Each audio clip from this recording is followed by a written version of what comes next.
What's going on, babe? Hey, babe, how was your day? It was actually pretty productive. Happy to be home. Good. You know, we got a game today. Honey, they're a little rough around the edges. I mean, I'm saying I've been working all night, taking care of business, getting to the... You know what? I don't even want to talk about it. I got you. I'm not trying to be out here looking like a dusty, and that's why I'm excited to have T. Hanley as a sponsor of today's video. They help me start and maintain my skincare routine by making the entire process uncomplicated.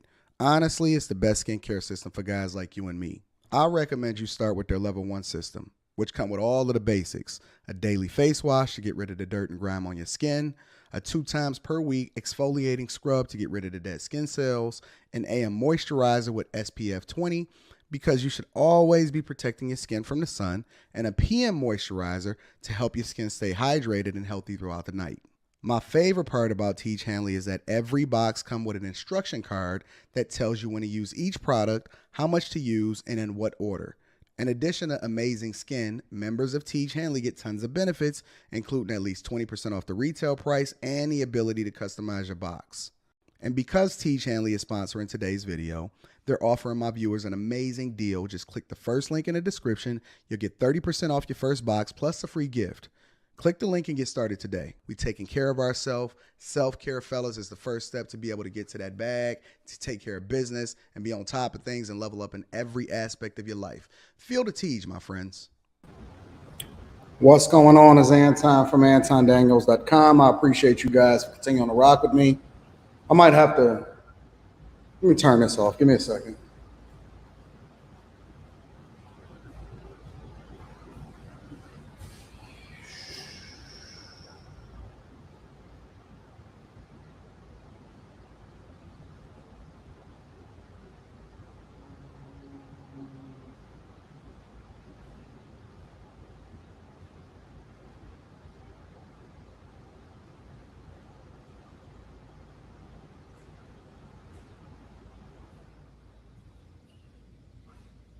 All righty, lads.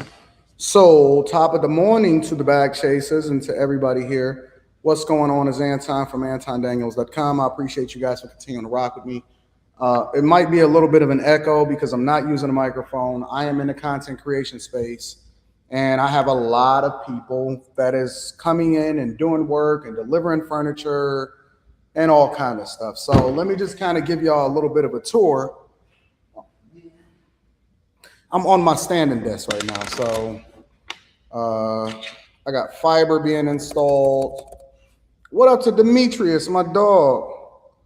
Greetings and salutation. How much would it cost for you to quickly read and make comments on my resume? I'll do it right after the live stream.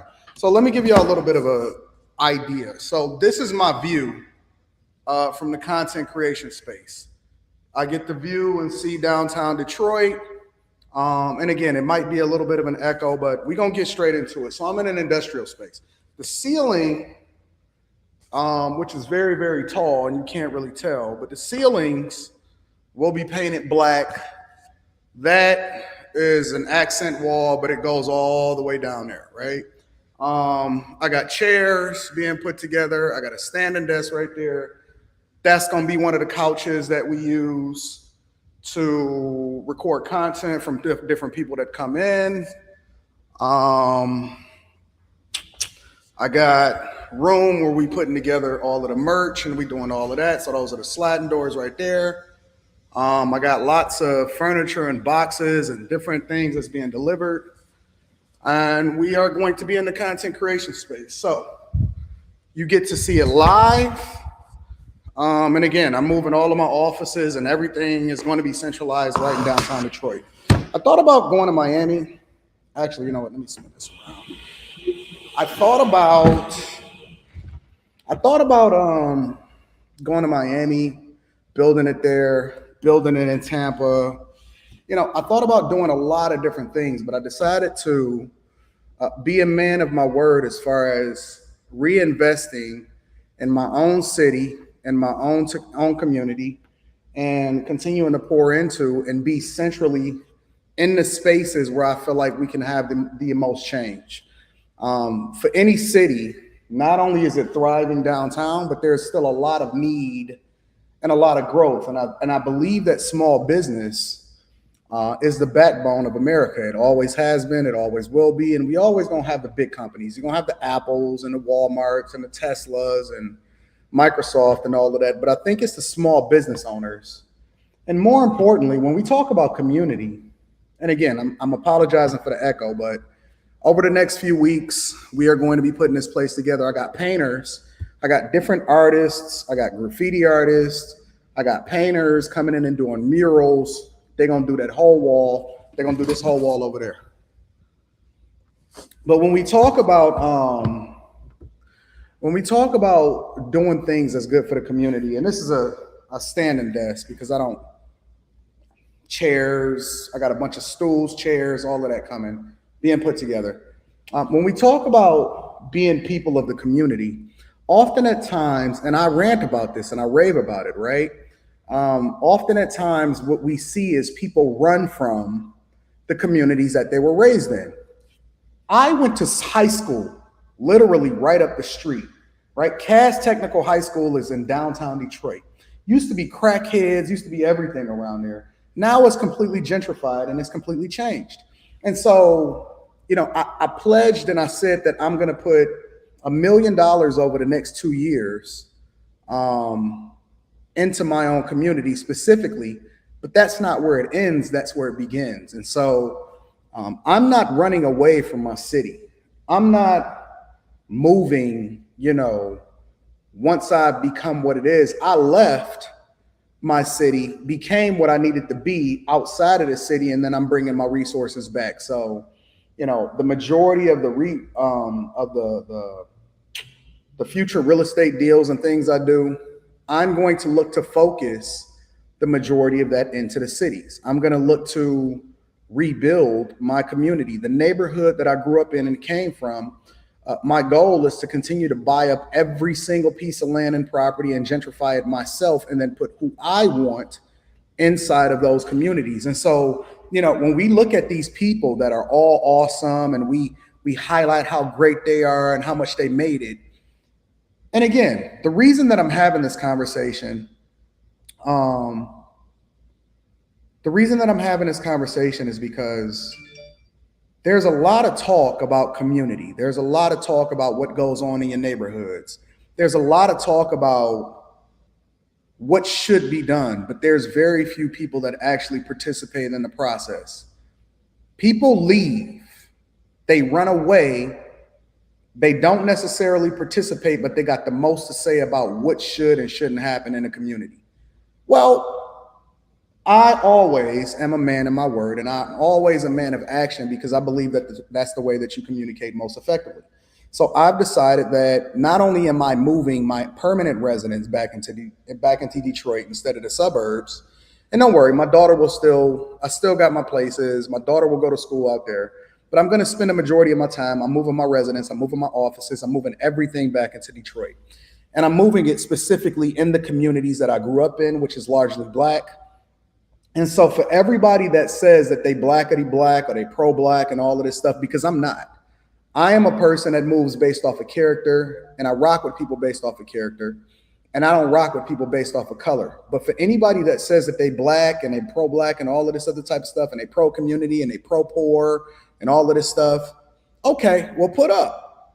And this is not even a challenge just to people that are regular. This is a challenge to all of these content creators, all of these people that's supposedly getting money, all of these pundits that's on TV, all of these people that's a part of the old guard. How much are you investing into your community? Black Lives Matters. How much are you investing into the Black community? How many people are you helping?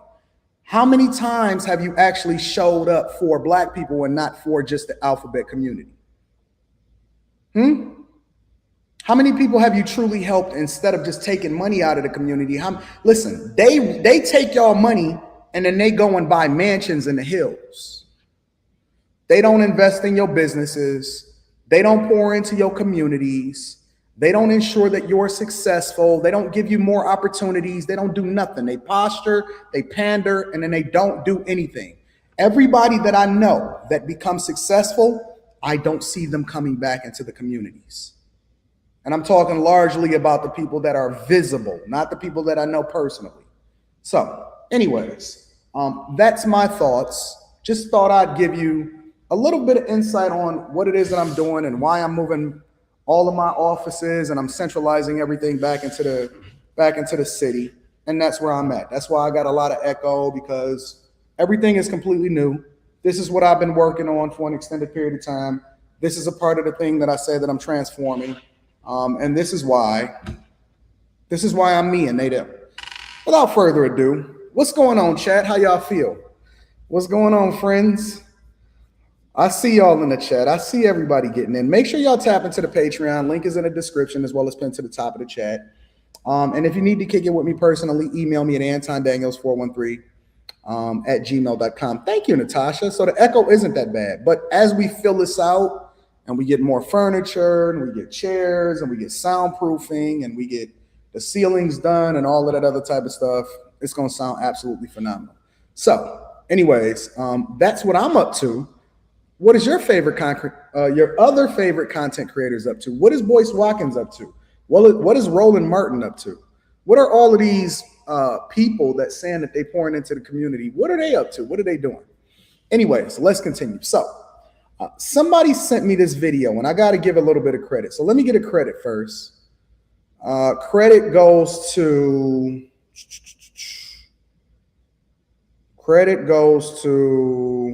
Sabrina. Sabrina Brown sent me this video that we're going to be referring to today. Shout out to Sabrina Brown. I'm gonna start giving y'all credit when I go over the videos that y'all send me. Shout out to y'all. But before we get into this video, because the video is called I'm Masculine, He's Feminine. Now, the woman that says I'm masculine is obviously a white woman. The guy that says he's feminine is a black man, and apparently they're in love and they're in a relationship. But before we get into that, let me share why the world is going to hell in a handbasket if we specifically do not do something different in order to make sure that we take over and we have the loudest voices in the room. So this is one of the things that's being advocated for, and this is courtesy of the Washington Post. And it basically says that it's $100 million campaign that aims to fix the Jesus brand from the followers' damage. Now, I was reading this morning, and I decided that I wanted to skim through it with you guys instead of just skimming through it myself, because I think that this closely aligns with a lot of the different conversations that we've been having over the last few days and even over the last week, right? It's a $100 million campaign to fix the Jesus brands for followers' damage. Now, why is Anton saying that this is significant? I'm saying that this is significant because a lot of people like to tie the lack of righteousness to the worst things for us. So, for example, they'll say, that's why I don't go to church, because Christians are hypocritical. Well, it's not. It's just the ones that are on the front page, the ones that are the loudest, the ones that you see the most, especially the ones that say that I'm masculine and he's feminine, and they both are part of the alphabet community, will then start to fly a rainbow flag and then say, yo, but we love Jesus too. And so they're not necessarily a reflection of what Jesus is about. And then there's a $100 million campaign for people that said that, yo, we tired of the other people that's the loudest not being a real representation of who we are. And then they're starting to fund a campaign that would then say, yo, this is what Jesus is really about, and this is the brand. So there's a $100 million effort launched this year in blanketing cities and the web and aiming to redeem Jesus's brand from damage done by some of his followers. Everybody that claimed that they're from the church, everybody that said they're about God, they not. And so billboards with messages like Jesus let his hair down too, Jesus went all in too, have been posted in major markets like New York City and Las Vegas, with ads featuring black and white online videos about Jesus as a rebel or an activist or a host of dinner party, have been viewed by more than 300 million times, according to organizations or organizers. The goal is to give a voice to the pent-up energy of like-minded Jesus followers, those who are in the pews, and the ones that aren't, who are ready to reclaim the name of Jesus from those who abuse, to judge it, harm, or divide the people. And so I'm not going to go into it extensively, but the article basically breaks down how everything that glitters isn't necessarily gold. And the idea behind the campaign is that don't just look at what's being sold to you by Hollywood or all of these other entities, but also look at what's being lived by the people that actually believe in it, right? There's a lot of people that actually help in the community. There's a lot of people that actually believe in God that don't align with these agenda that's going on in society. There's a lot of people behind the scenes that actually is successfully married. Don't always just lean into the thing that is being sold to you. As a matter of fact, I remember when 9/11 happened, anybody that was wearing a hijab, anybody that claimed to be Muslim, anybody that was Arabic was absolutely positively being side-eyed and looked at funny. And here in Metro Detroit, in Dearborn, we have the largest concentration of Arabic people here in Metro Detroit. And so you can pretty much imagine the division that came as a result of it. But apparently they've been rebranded and nobody continues to believe that. And nobody believes that just because you wear a hijab that you're going to blow up a plane. And so as a result, there was a new branding campaign, and obviously a time heals all wounds. And so this is a similar thing that's happening. So shout out to RR Quake says they're trying to rebrand the Messiah for the Antichrist coming so he can fit the description. Jesus Christ. Let's get into this show, right? So I want to get into this video, and I have not watched it yet. But I did take a screenshot for the show today, right? I want to share with you this video that was shared with me, and then I want to react to it in real time with you guys. So the name of the video is He's Feminine, I'm Masculine, and We're in Love. Y'all ready to get into this video? I have no idea what's about to happen. I have no idea what's about to be emphasized. I hope you guys are ready for this. I am not going to hold back. I'm not going to mince my words. We're going to get right into it. Let's get into it. I need y'all to hit a like for the YouTube algorithm, subscribe to the channel, and then turn on your notifications, and then we're going to get it rocking. Make sure you tap into the Patreon because we're doing some great things in there. Let's get into it. This is Merrin. She fell in love with James. I'm a masculine presenting woman. And I'm a feminine presenting straight man.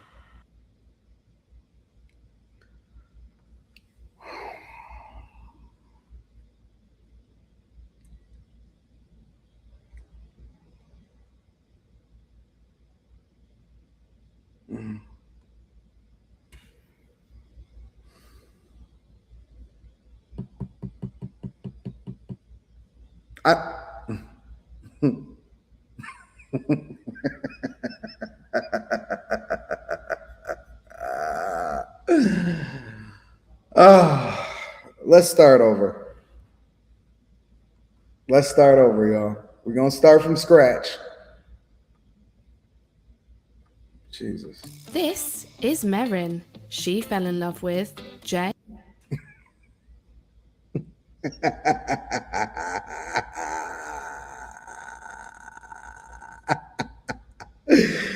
This world is trash.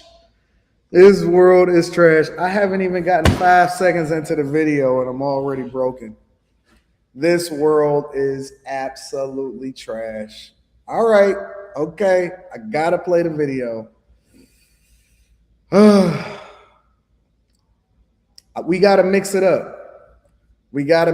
I talk about the stock market. I did a whole show on how you're supposed to move financially.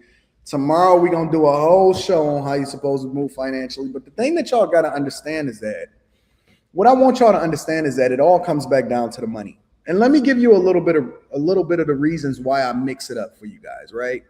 The first reason that I mix it up is because money, if you listen to the show yesterday and we reviewed the whole narrative about Bank of America, you have to understand that money knows no bounds.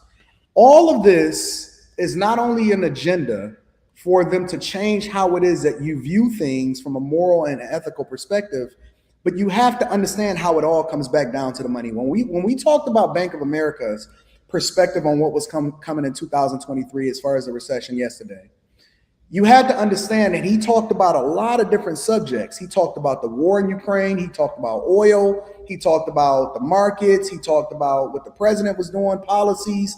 And guess what? It all came back down to the money. And I broke that down and I went all the way across the board and then I brought it all the way back down to the money. If you don't understand that everything, even this video that we're about to watch right now, comes back to the money, I'm going to help you to understand it, but I'm going to take my time when I'm doing it. And yes, we are, Cliff. This is what we're doing today. I'm going to take my time doing it, and I'm going to help you to understand how this agenda comes back down to the money. Let's continue. James.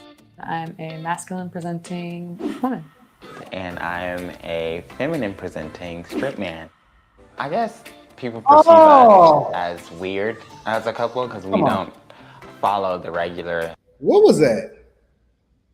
Weird as a couple because we. Hold on. I guess. What the hell is this, yo? What is this, y'all? What is this? So, let me give you a little bit of insight on what's happening right now. There is an objective and an agenda, ladies and gentlemen. Got to plug up my computer. That's what she's saying. This is an alpha female. There is an agenda and an objective. Let me show you the picture. And you know what the agenda and the objective is?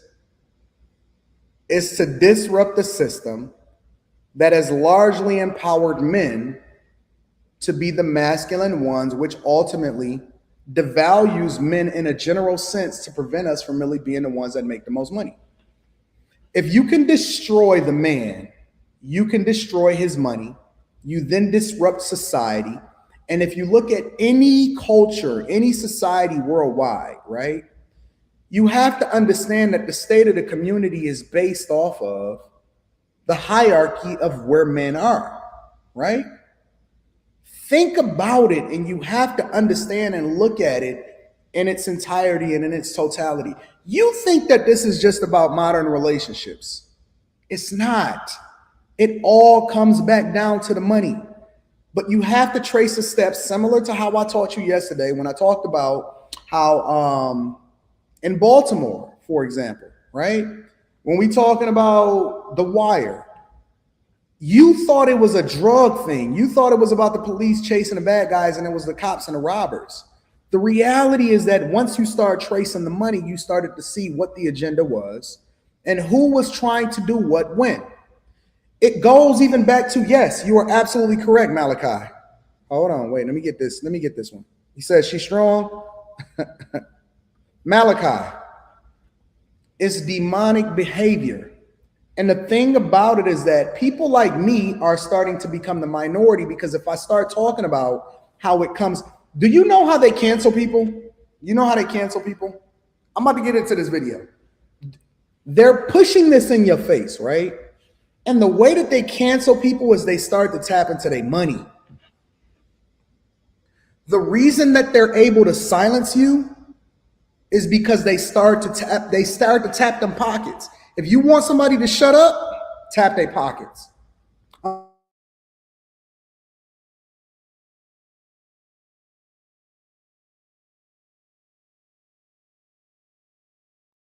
If you want somebody to shut up, tap their pockets, cut off their money. It's the easiest way for them to be able to push an agenda. Let's get into the video. I'm gonna break this all the way down for y'all. I guess people perceive us as weird as a couple because we don't follow the regular status quo. And we don't look like how they want us to look. The couple met through TikTok, and despite not being each other's usual type, I was identifying as gay because it was easier than explaining all the ins and outs of who I was. I've only dated girls in the past. The most frequent question we get is, who is the woman? Or like, who is the girl? Who is the boy? Who is the man?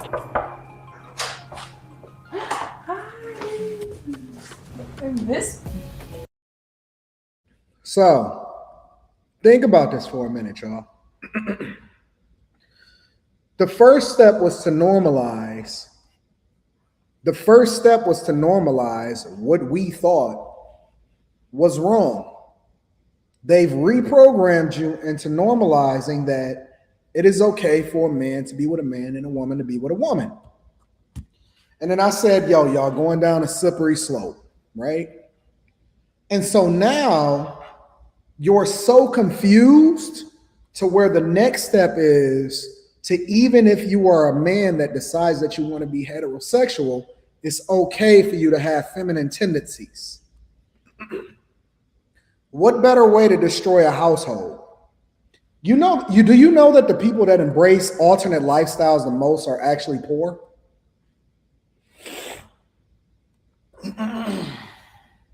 It is so much, listen, what better way to empower a community than say that they're disenfranchised? What better way to empower a community than to say that they're disenfranchised? Most people that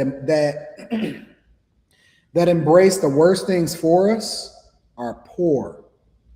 I did a show about 2 weeks back, and I said, yo, do you know that it is demonic being poor? That the devil runs rampant within poverty? If you want to know how to get people to do anything you want them to do, take away their money and then tag them with the disenfranchised label. It is demonic being poor, because what happens is you open yourself up to possibilities that you've never known before. I'm trying to tell you, listen. It's two things that you have to be concerned about. Being poor and then not having character as you get rich. Being poor and then not having character as you get rich. Because what happens is, if you're poor, you open to anything. And if you don't have good character as you get rich, you then become open to the possibilities, because the money didn't make you a better person, it made you more of what you already are. So if you poor and you get money, it's like winning the lottery. You're gonna ruin your life. Why do you think that they say it's these Hollywood parties that indoctrinate you or start to get you over into these things, where once you get invited into the party, then you start to move in ways that you've never thought that you've moved before? Let's continue, man. I miss you. How was your flight? Fine. I'm hungry. Hi, I'm Marin, and this is my boyfriend James. I'm a masculine presenting woman. And I am a feminine presenting straight man. Merrin and James met online after a chance comment from Merrin on TikTok sparked a conversation between the pair. I just was posting different pictures of myself, like dress femme, dress mask, and I had commented on this other masculine girl's TikTok who was talking about how she thought that femme men were cute. And I was like, oh my God, girl. Look at this foolishness. Alex Trebek says, this is the reason why I support you. I don't want to get canceled. You'll never see my face online attached to any language that'll get me canceled. You are my avatar. I am the person that is going to say the things that make people that is trying to push this agenda uncomfortable. I am going to be the voice of reason for those that can't see. I'm fine. I don't worry about a job. I don't worry about an agenda. I don't worry about anything. I'm going to say what it is that I believe makes the most sense. This makes no sense. This makes no sense. Real talk. In no way, listen, this is the devil personified in every way possible. This is, thank you, Alex. Shout out to Alex for holding me down. This is, when they say it's a war, it's not a war when it comes to the USA going to war with another country. It's a war based off of principalities. Girl, you're talking about me, honey. And then I You know what the worst part about this is? This video dropped and I looked at it and it had over 1 million something views within days. Days. It had over 1 million something views. saw his comment under that video. That's how I got to his profile. You And know how then hard you gotta I work saw his videos and I was like, outside of your I'll just masculinity. flirt with him just for fun. But I was also thinking in my head, like, Look at this this is just gonna be a fun little thing that happens for a couple days and then it'll be over with. I never thought that it would be I thought a the real same thing. With a connection this strong, Merrin and James were keen to meet. And even after their first date, this couple knew their relationship was going to Look be at this something shit. special, despite not being each other's usual type. Come on, bro. Yeah. He likes to make You're not the gonna sell me on this. You're not gonna you can't you're not gonna sell me on a grown man sitting on a. Do you know how hard you have to work to get outside of your natural state to do something that you're not supposed to do? Listen, have you ever seen a guy that's acting like a girl that overcompensates and tries too hard in order to try to show or prove that he has femininity in him? Like you have to, a regular woman don't have to try, right? Think about it. How many videos where you see people talking about relationships that are heterosexual, right? How many videos do you see the woman sitting on the man's lap? If a woman goes and sit on a man's lap at a party, everybody be looking like, what's happening over there? They getting a little too frisky. If a woman just randomly goes over to a regular everyday house party and she just start going over and sitting on the guy's lap, it's like, oh, wait a minute, what's happening over there? They getting real frisky. You know how hard they have to try? Listen, a woman is not even naturally strong like that. For her to every other picture be sitting there holding him up like this. Come on, man.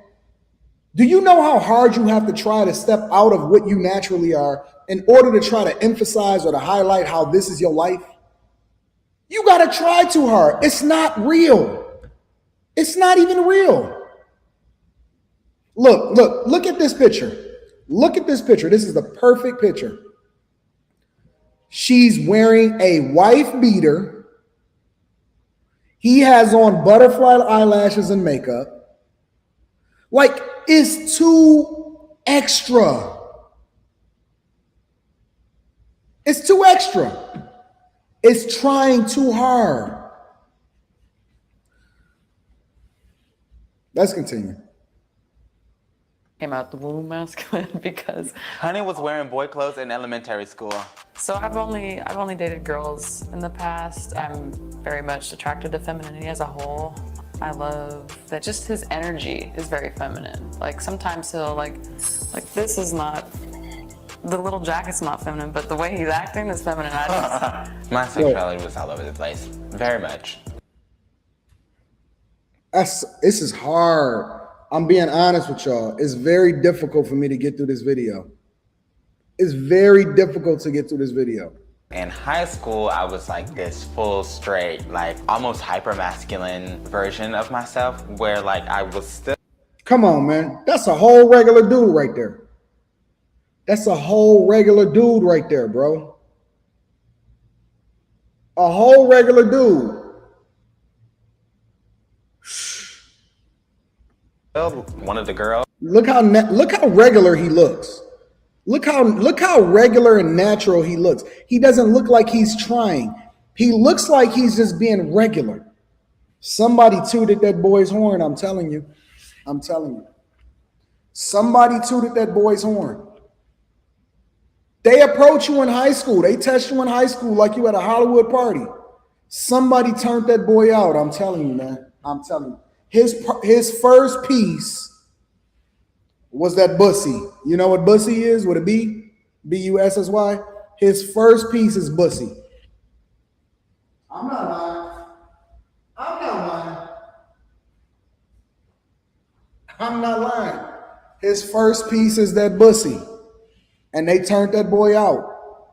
This is why y'all say, this is why you can't be open to everybody, man. You can't be open to any and everything that comes your way. Because then they're gonna turn you out, and then you gonna be thinking that you masculine, and he gonna be thinking that he feminine. However, I was pulling girls. And then I got to college and I was like, yeah, that ain't it. Not for me. So Don't let your kids listen. I'm starting a new campaign. Stop letting your children go off to college by themselves if they're not ready. He said, and then I got to college. He said, I was pulling girls. I told you he got turned out. These HBCUs, these PWIs, y'all keep going in these college programs. College, listen, I don't even think I'm going to let my daughter go off to college by herself. I swear to God. After looking at everything that I see here playing out, and every single comment that I see online, and all of these different panels, and all of these modern women that keep telling me that they went off to college and they got buzzed down and turned out, I don't think that I'm going to let my daughter go off to college. No way, no how. Nope. I don't think I'm gonna do it. I don't think that I can. I don't think I'm built to. I honestly don't believe that kids are mature enough to go off to college by themselves. I don't believe so. My new move and my new campaign is keep them hoes home.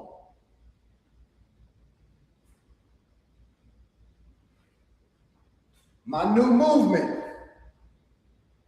Hit a like for the YouTube. Yo, get my likes up. Get my likes up. The new movement is keep them hoes home. Think about it, y'all. Think about it. You setting them up for failure. You setting them up to get turned out. You setting them off. You're setting them up. Think about it. You're setting them up to become modern women when you send them home, when you send them off to college. Keep them hoes home. Keep them hoes home. Think about it, y'all. Y'all not paying. Y'all think I'm joking. I'm dead serious. Let me tell you what's really happening. When your kid go off to college, they opened up to the devil. The devil lives on college campuses. Demons live on college campuses. I'm telling you. Listen. Who said that we were supposed to send our kids off? Who said that we were supposed to send our kids off in order for them to go to college by themselves? Who said that they was ready to do that? When you get married as a woman, think about it. They rewriting the vows. They changing the narrative of how weddings are supposed to be performed. Think about it, y'all. Think about it like this. When you get married, you're supposed to be handed over. Handed over from your father to the groom. Your father is your provision and protection.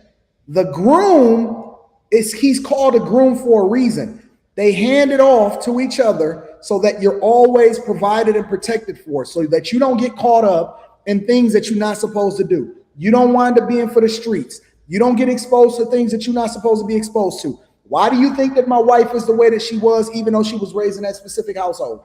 Because she came up under my covering at an early enough age with a guy that was mature enough to ensure that she's successful. Why do you think that it's important for the father to have conversations with the guy and for the guy he's supposed to ask your father for the daughter's hand in marriage? It's to make sure that you still have that covering. It's covering to covering, covering to covering. When you let your daughters go off to college, y'all don't hear me. I'm in the new content creation space cooking up.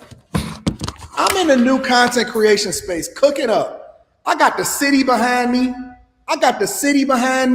I'm up here building out legacy greatness for y'all. I got the whole city behind me. We gonna be doing these live streams in the content creation space. I'm up here cooking. Y'all don't get the likes up for the YouTube algorithm. We gonna have a fucking problem. We gonna have a problem. I got the whole city behind me.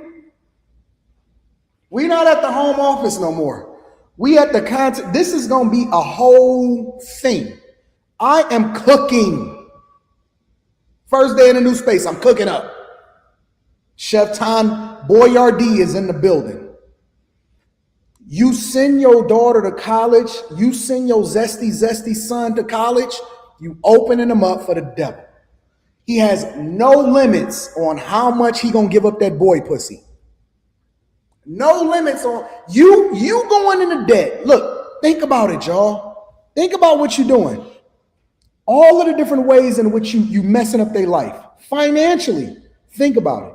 You break into households. She's no longer under your covering. Black women are the most enrolled and in debt.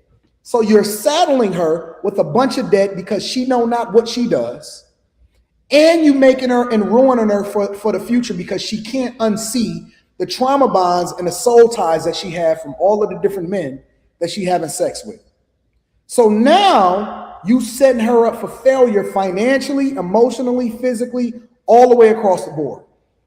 Keep that hoe home. Keep your hoe, she ain't a hoe yet, but she will be. You better keep that hoe home. You better keep that hoe home. I'm gonna drop the link for my dog Logic. Let me drop the link.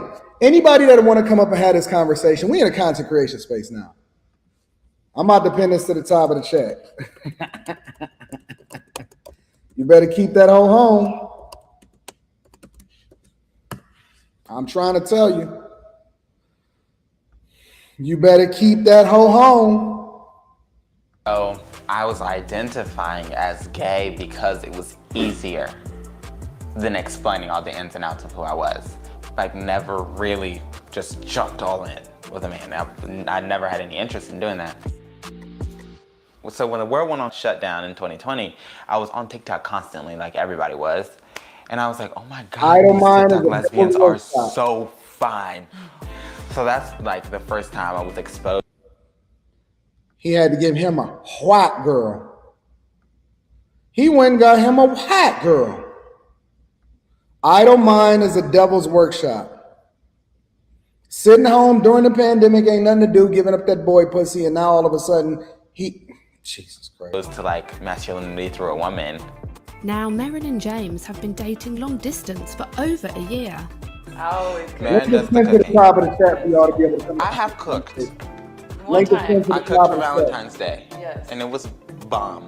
Sometimes I come on a Saturday and I'll leave on a Monday. So I'm here for a good little minute.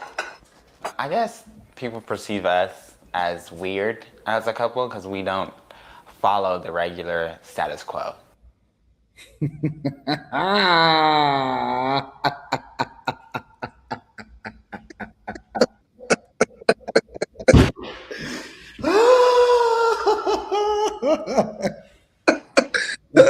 I tell you this, man. You made me switch all my meetings to afternoon because you be on too early. Because I the last couple of and I had something to say. And I was mad. As soon as my meeting over with, I see your little thing that said, you can't censor me. I said, damn.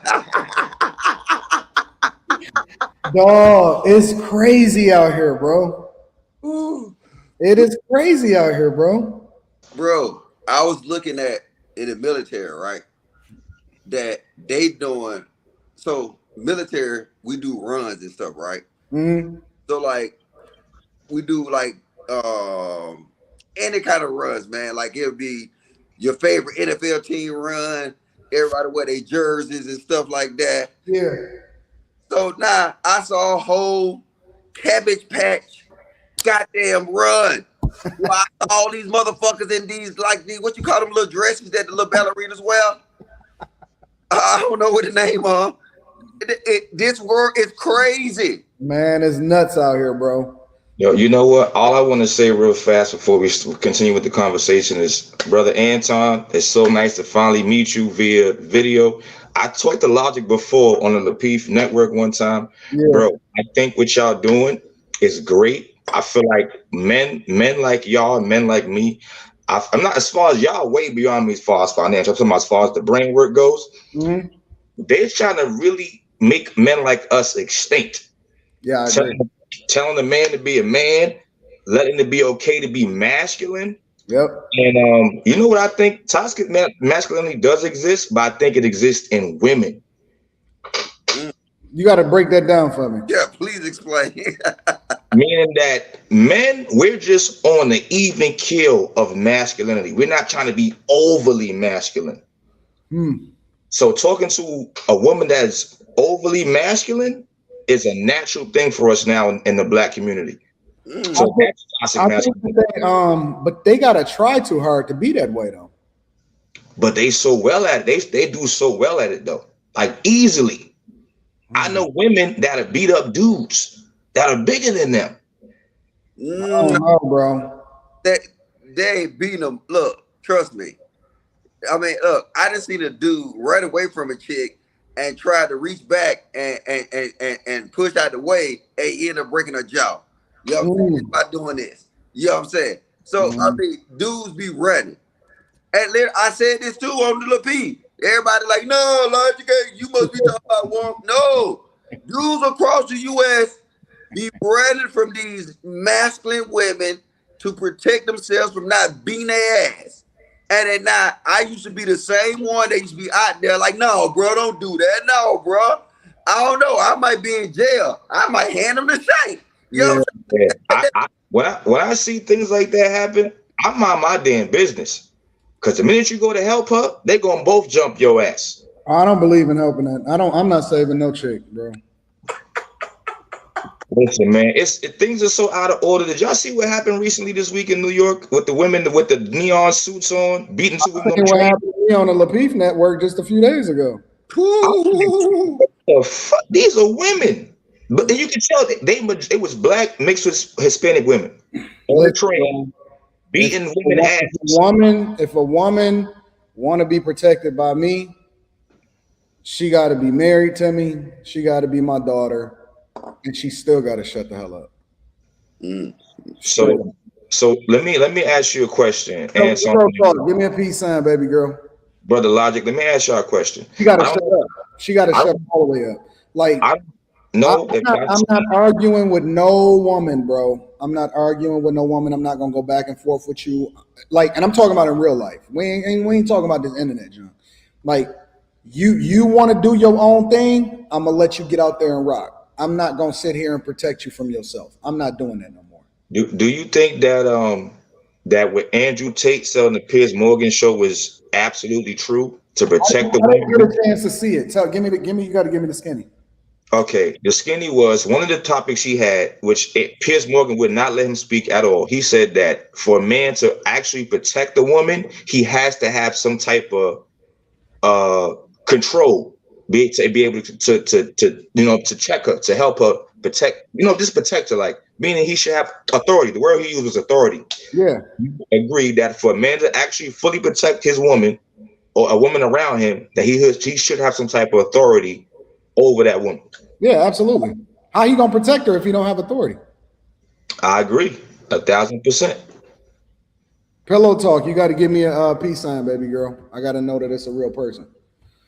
It's just really tough to see this, man. Like, I got boys. I got 4 boys and one daughter, right? No, me and the mother not on the up and up, but she wasn't protected by her father. So a lot of us as men, we see our women that are broken, and we try to fix them because our mother, and you say this all the time, Anton, our mothers were broken. So we see that what we was raised up on, and it's called the trauma bond. We see that she's broken, so we want to try to fix her because our mothers were broken, and that makes broken homes. I'm not gonna lie to you. Nah, deeper than that. The reason that these boys is coming like that is, first off, because they raised by women. If you look at the dynamic between these single parent households, for the most part, the men are isolated. Men, and then now if they're not isolated, if they're accepted, they're trained well. You know what I'm saying? And I can even say mine. Like in my family, I got mostly aunties and a couple of uncles. All my aunties put my uncles in check. Like this was a visible sign that I saw. Like my uncles had no say so in nothing. You know what I'm saying? They knew the game. They knew how to do this. They led our family structure, right? After my granddaddy, you know what I'm saying, was gone, it was just them. They led the family structure. So now it's a post that happened. Well, it was one of the chat niggas sent it to me, man. Hey, chat niggas be on fire, bro. Hey, y'all start sending Anton this shit too. Look, so the chat niggas sent me this shit, right? And it was like so, oh, here it goes. So it was a substitute teacher had tweeted this. Black women raising boys, please stop letting your son pick up feminine traits. She was removed from the classroom, right?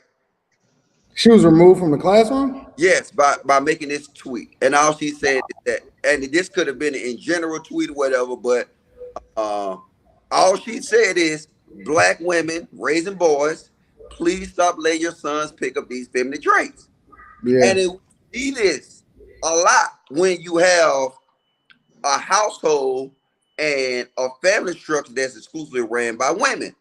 You know what I'm saying? You'll see these young boys, they be doing this shit. They want to blend in, so they're going to start doing this feminine shit. So now when you have a society that actually condone this type of behavior, eventually you're going to start seeing these type of products like this. Like that dude that you had on that thing before he went all the way through it, he looked like any nigga on Fight Club. He did, bro. You know who he looked like? You know who he looked like? He looked like what's that boy with the high voice? Bonjour. Oh, that.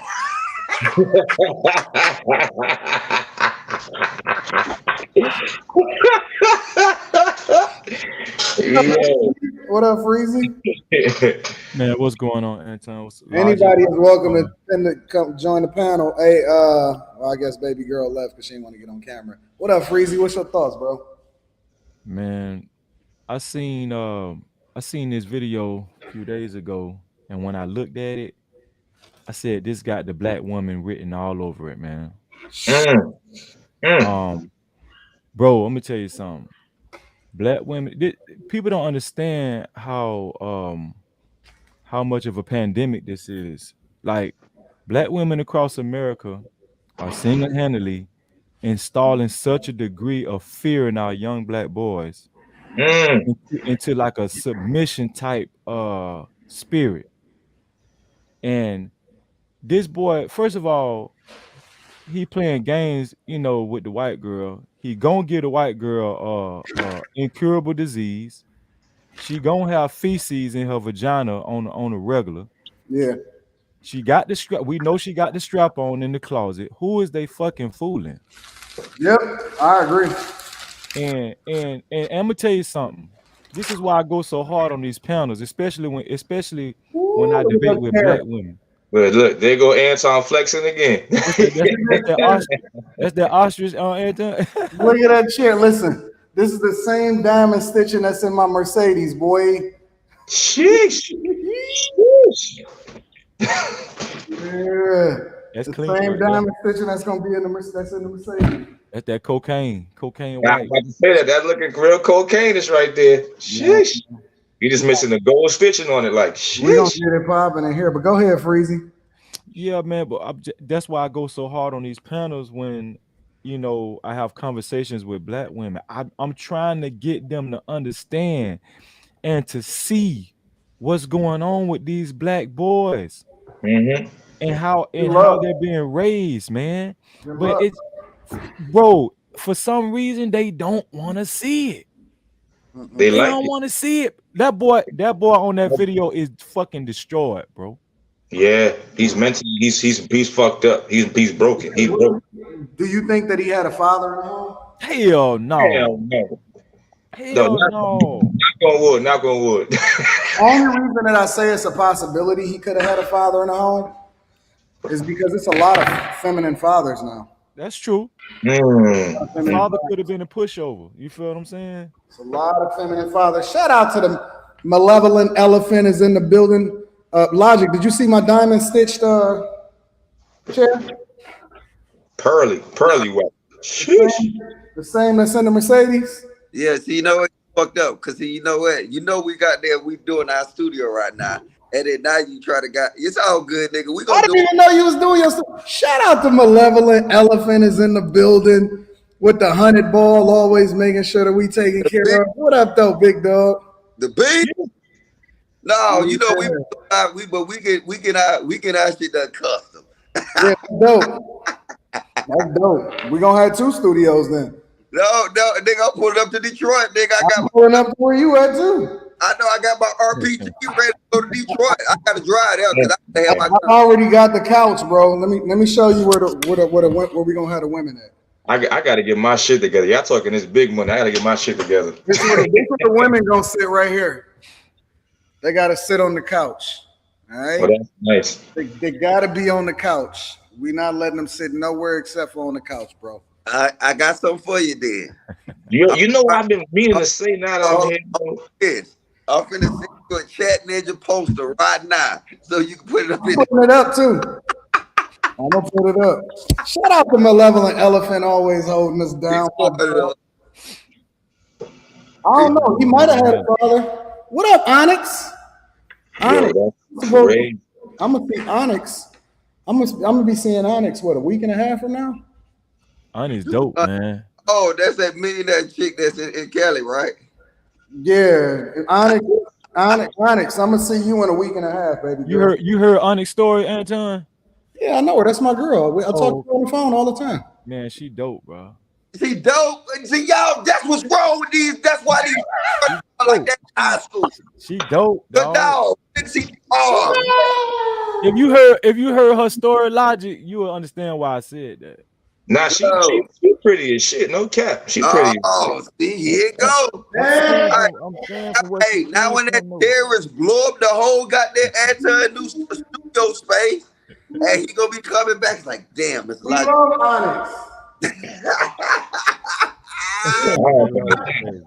Yellow bones where it's at. No cap. I ain't gonna hold you.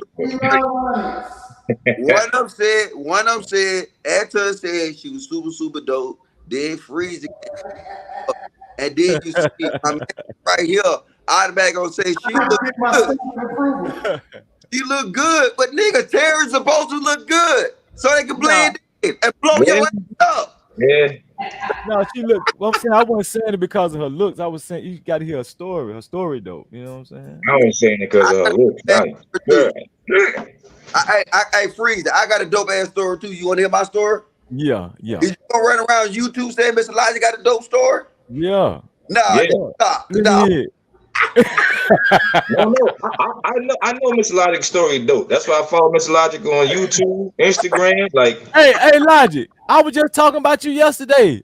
I was talking about you know how dope you will too. You know what I'm saying? How a lot of niggas can learn from you and how you move around in these YouTube spaces. That podcast, I was just talking about. Why so mean? Anton super duper fire too. Matter of fact, I seen that hoe home. I seen Anton. What did he say? I said keep that hoe home. Keep her home, G. You gonna come with the streets. I'm sweet. Keep that bitch at the crib. Shout out to Nurse Fancy in the chat. Hey, Nick, I think we gotta start our own terror squad, man. We need to have our own terrorist group. They terrorizing us, nigga. I'm with that. I'm with the shit too. I'm with the shit too. To the college campus is over with. You gotta teach man how to elevate again. You gotta keep up what KS was doing. RP to KS. How brothers to smell good, clean themselves properly, read books, get smart, know how to deal with certain types of women. And we'll bring back the masculine man movement. No funnies. Yeah. They're not gonna like that. Do y'all understand the state of the black man though? Let me just say, hello, Tom, you got to get on camera, baby girl. Hey, shout out to my baby girl Onyx. Exactly. He said, "Hey, Miss Parker." Nah. I don't know about that, but hey, thank you for letting me get on the platform today. Also, Mr. Anton Daniels. Absolutely, my friend. What's the word? Hey, what's your name? Keep that hoe home. Keep that hoe home, man. Keep that hoe home. Logic. I don't believe dudes should let their daughters go off to college. Man. What's that?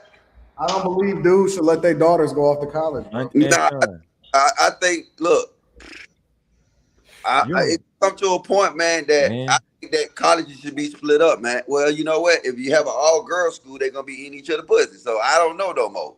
Man, Yeah. I'm gonna tell y'all the truth. keep her home, bro. When I was at FAMU, I was a fucking legend.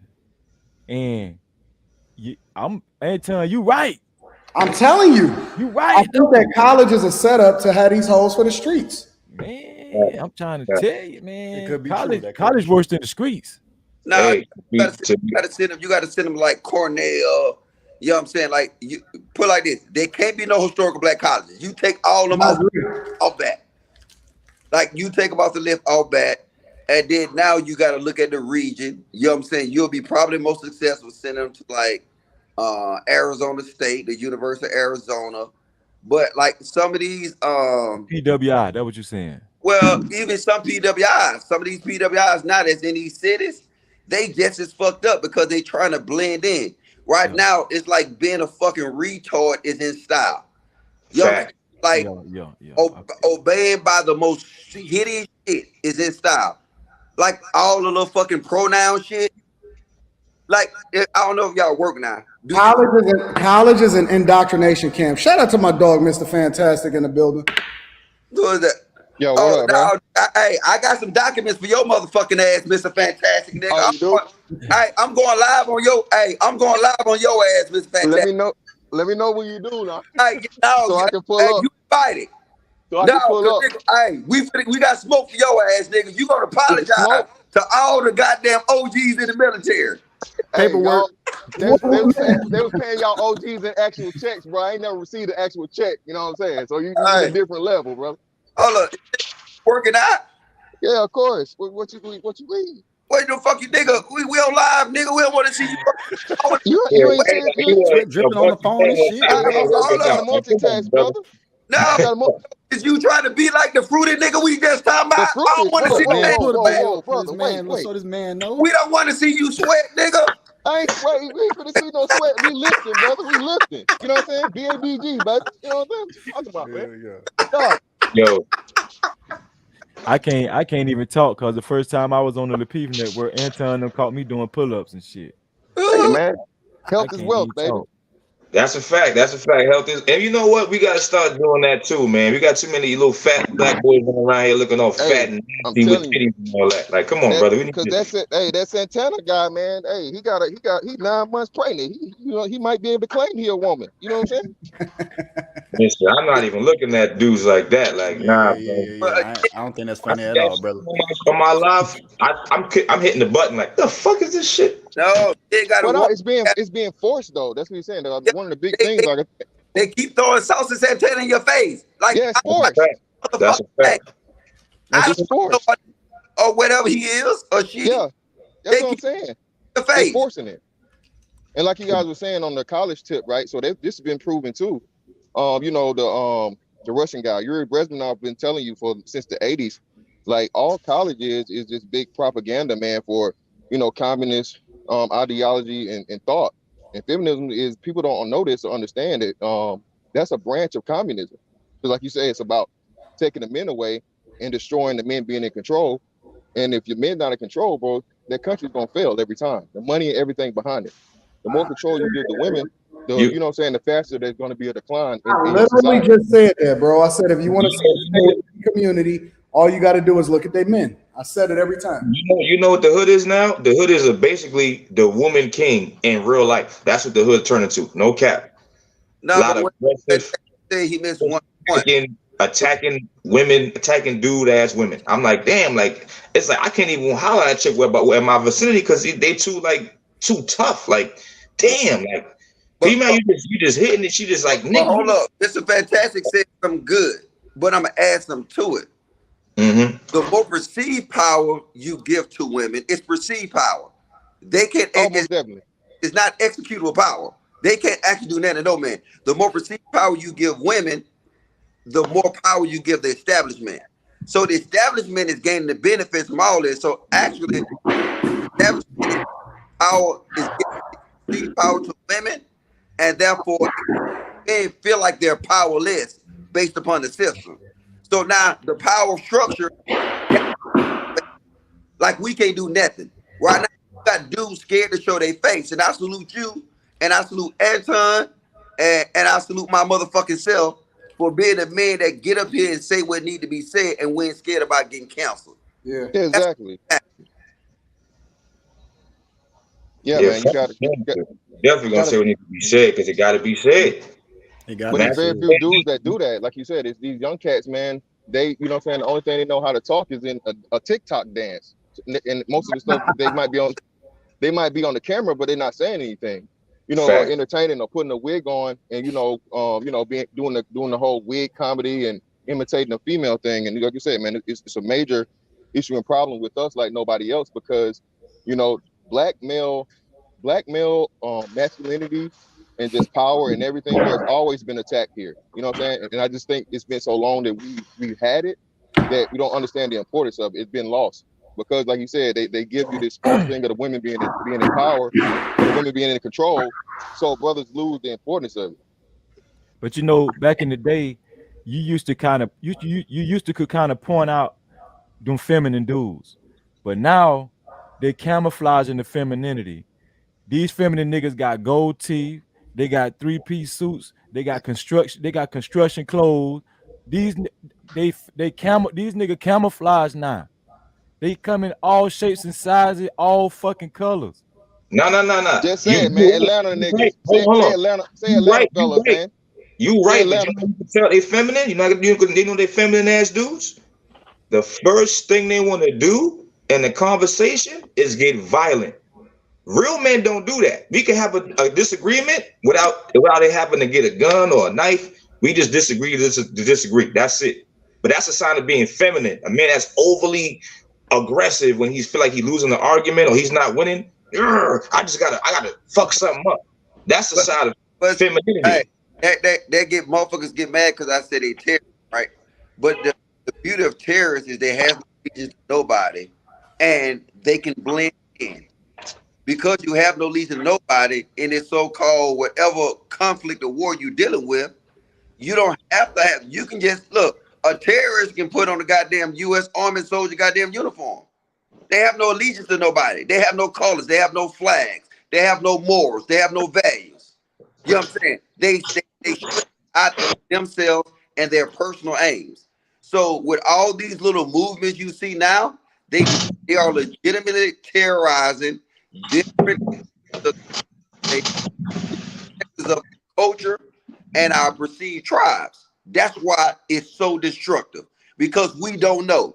Hell, what niggas could be a terrorist dressed up like Freezy, coming up in goddamn Mr. Fantastic, goddamn in the jail. You know what I'm saying? He could be the biggest terrorist on YouTube. But I'm joking though. That's how it is. Oh, he right though. They can blend in. He right. Chameleon terrorist. I feel you, man. But like you said, it's these queens, man. It's the queens. They get too much traction around here, bro. And this thing I seen, queens. That's my shit, by the way. Too. Don't shout me out if you use it. All right, well, man. Play it though. Hold up. Queens, and it's a queen, a king and queen combination. Just queens. Quings.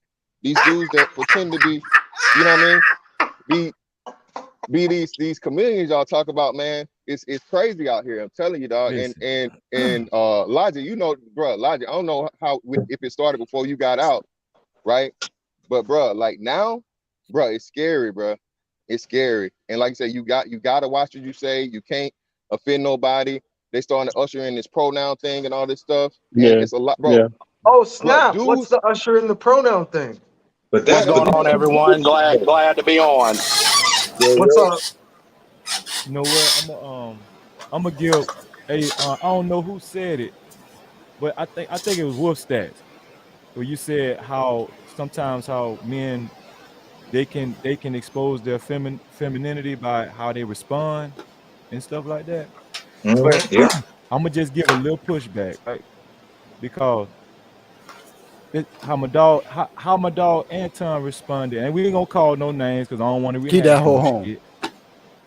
But how my dog Anton responded a few days ago, that shit be needed, bro. I'm gonna tell you why. It be needed for younger talking men about Kayla? Listen though, bro. It be needed for younger men to see how logic be spazzing out. Hey, somebody, Somebody got an echo on. Yeah. Like everybody go on mute. Your server's bad, Logic. Listen, how Logic be spazzing out on the panels is when he be talking to these women. I don't look at that shit as real men checking hoes. Young boys need to see that shit. They need to learn how to do that shit. But listen, I'm not a subscriber of a dude always being melancholy. It's not melancholy. It's called stoicism. Man, bro, that's that goddamn Afrocentric lighting up some incense shit. Man, we don't do that shit, bro. We got to check these hoes. No, listen. I think you can definitely check them, but you don't have to necessarily be emotional about it. Man, listen.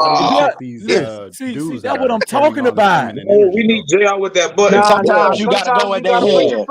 You got to go in their head. I'm not saying that you don't sometimes, but I think most of the time, it's good to be even keeled, to have control. Play it right underneath me, right? Look, we've been trying to negotiate with these hoes for years. What has it been working? Ain't been working. Don't negotiate with terrorists. Hold up, because we using your Martin Luther King method. Where has it got us? We've been well, hey, because look, from the preachers to the niggas to the daddies, everybody was like, no, look, you know what? Don't put two dicks in your mouth at one time, baby. You've been doing that forever. And then now I'm a bad guy. And you call me emotional because I say, hey, bitch. No, wait. No. Hey, bitch. That's not emotional. I'm not saying that's emotional. Wait, I'm not saying that's emotional. Oh, wait. Just said it, though. Look, all I'm doing is going what Ice Cube said. Two dicks in your mouth is bad for your head. That's all I'm telling them hoes. And you won't see and say I'm emotional. No. I'm not telling you that you're emotional. I'm saying that it's good to be under control. So if you show emotion, that's one thing. And it makes you lose control and say things, not even say things, but do things and act out of character and stuff like that. That's one thing. But having, speaking the truth, saying things that aren't necessarily nice is fine. Like I don't have a problem with that. But what's your name? What's your name, bro? My name's Rob. American women are very difficult to deal with. Very difficult. But what I was going to say was this, right? When I say what I said, I meant like, let's just say everybody in the box right now is a fucking avid professional boxer. And you got some dude running his mouth, he just talking. He don't know shit about fighting and punching and connecting and shit. Mm-hmm. So when I say what I said, I meant that as if you know that the warrior heart inside of you, what you could do to somebody, why not sometimes take restraint? Because sometimes it takes a real man to be masculine and stoic and also show restraint. You can always beat somebody's ass. That's nothing. Wait. And here's the thing. That's actually somebody said it earlier that you got to women are the no, bro. You got to make an example out of people. You got to. Yeah, sometimes you got to make an example. Sometimes you do. Hold on, wait. Do y'all understand it's a time and a place for every fucking thing? Right. Yeah, but they're out of control. I'm saying, but y'all guys want to be like this the whole goddamn time. Bro, hey, sometimes you got to go up, sometimes you got to go down. You know what? No captivity. I agree. Sometimes you got to raise that temperature on people. Y'all got to realize this, right? If y'all use the Lakeith situation as an example, right? Mm-hmm. Niggas been asking them bitches, chill. I literally be like, chill. Yeah, you're a Taylor every day. So, and once I just say, bitch, chill, and I happen to knock her fucking teeth out, all you niggas are like, oh, Mr. Light, so bad.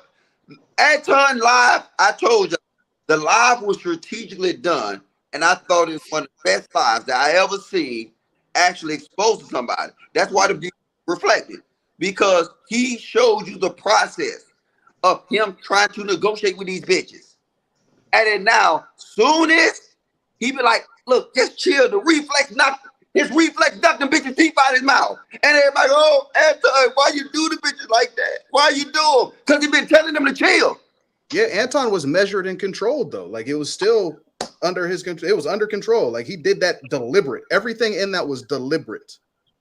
Nah, I gotta feel put like your foot Anton down. hold on to that shit for a long time because he'd be like, Man, you know what? listen. I'm on your side. I'm on your side, Caleb. I'm on your side. I'm glad that Showed, happened. listen, They've been wilding. Anton showed the fuck out. That's what he did. Don't He had try to enough. sugarcoat that shit. Anton's the nicest. He's the nicest terrorist I know. I was gonna say, do you think anything Anton said was unintentional?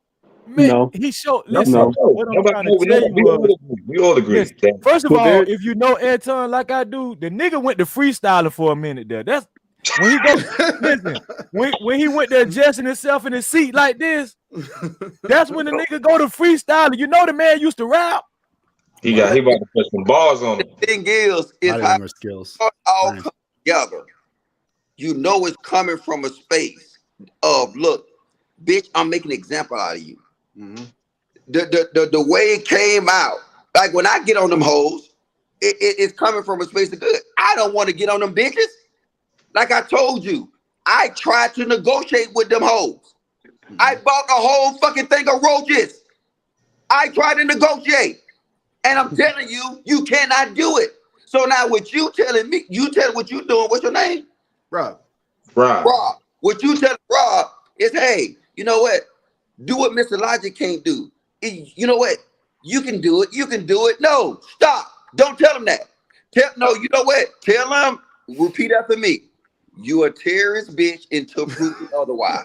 Repeat that. That's all you need to have. Because guess what these hoes saying? These hoes saying you a simp ass nigga until proven otherwise. And they gonna try you. Yeah, they definitely gonna try. They're gonna try you, man. I won't. Well, I can't argue with Okay, that. and tell no man, because guess what? I don't have no problem. I don't have no problem with Courtney. Even when Q wanted to say something crazy. And guess what? When you do step out of line, I'll be like, Q, stop. That's a fucking man. And she listen, Brittany B. Look at the panel with me and Brittany B on it. When Brittany B want to get on some of these lame ass niggas, hey, Brittany, don't do that. He's still a man. And if he violates you, Anton gonna be wanting to kick niggas off the panel. So stay in your place and do what you need to do. Then, look, that's it. And guess what they do? They shut up and they do it. Mm-hmm. Yeah. I never stuck their But teeth out of their mouth. in one point, in Anton's defense, he showed what you would call restraint. And a lot of times, Logic, you know this as a fact, and most of you men on this panel know for a fact, a lot of times you just allow people, give them enough rope, and they'll end up hanging themselves. Mm-hmm. And so, wait, go ahead, bro, go ahead. No, I'm just saying, you give a fool enough rope, they'll expose themselves. Y'all ever notice on these panels, some guys get respect, but some guys just get that's true. Disrespected all the fucking time. You think that's on the voice, or what? I'm saying is, you know why? I think part, especially by females. You know why, dog? Because let me tell you something about females. Females are psychological warriors. Yeah. They smell fucking blood. Listen, females smell blood, and they attack when they know you weak. Right. They gonna destroy your ass, brother. I wasn't finished making my point. What I was saying I wasn't when going Anton, against your point. I wasn't going against your point. I was Okay. making my point. But go ahead, you can finish your point. I'm sorry for interrupting you though. Oh, that's no problem. All I'm saying is when Anton showed restraint, because I've been following, I didn't come on. All I did was just watch. And I noticed, and most men can attest to this, there was a certain anger, rage, madness to where it was like, what kind of discourse? Because one of the things you'll hear Anton always say, all I want to do is have a conversation. All I want to do is have a discussion.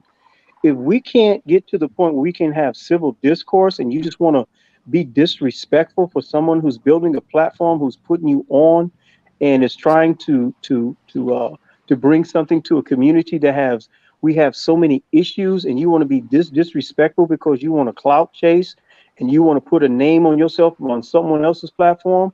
Well, if you have that type of clout, go build your own. That's being disrespectful to me as a point. When I come on these platforms, it's not mine. I give my humble opinion. We challenge each other. We do what we need to do. But when you come in here, because when I prayed for Anton, I said, look, this is what I see, Lord. here's someone in Logic call them terrorists, which he's right because it's blue on green. And sometimes what ends up happening is someone will, from an inward work, what's happening in America now, they will try to tear down your foundation from within. So what ends up happening is you have to exclude that and then allow growth to happen. And Anton knows this from a biblical perspective. Everyone is not going to make it to the promised land. They just not. They just not. So sometimes you have to let people go and let them do their own thing. Yes, you forgive them, but you keep on moving forward because he's trying to build something.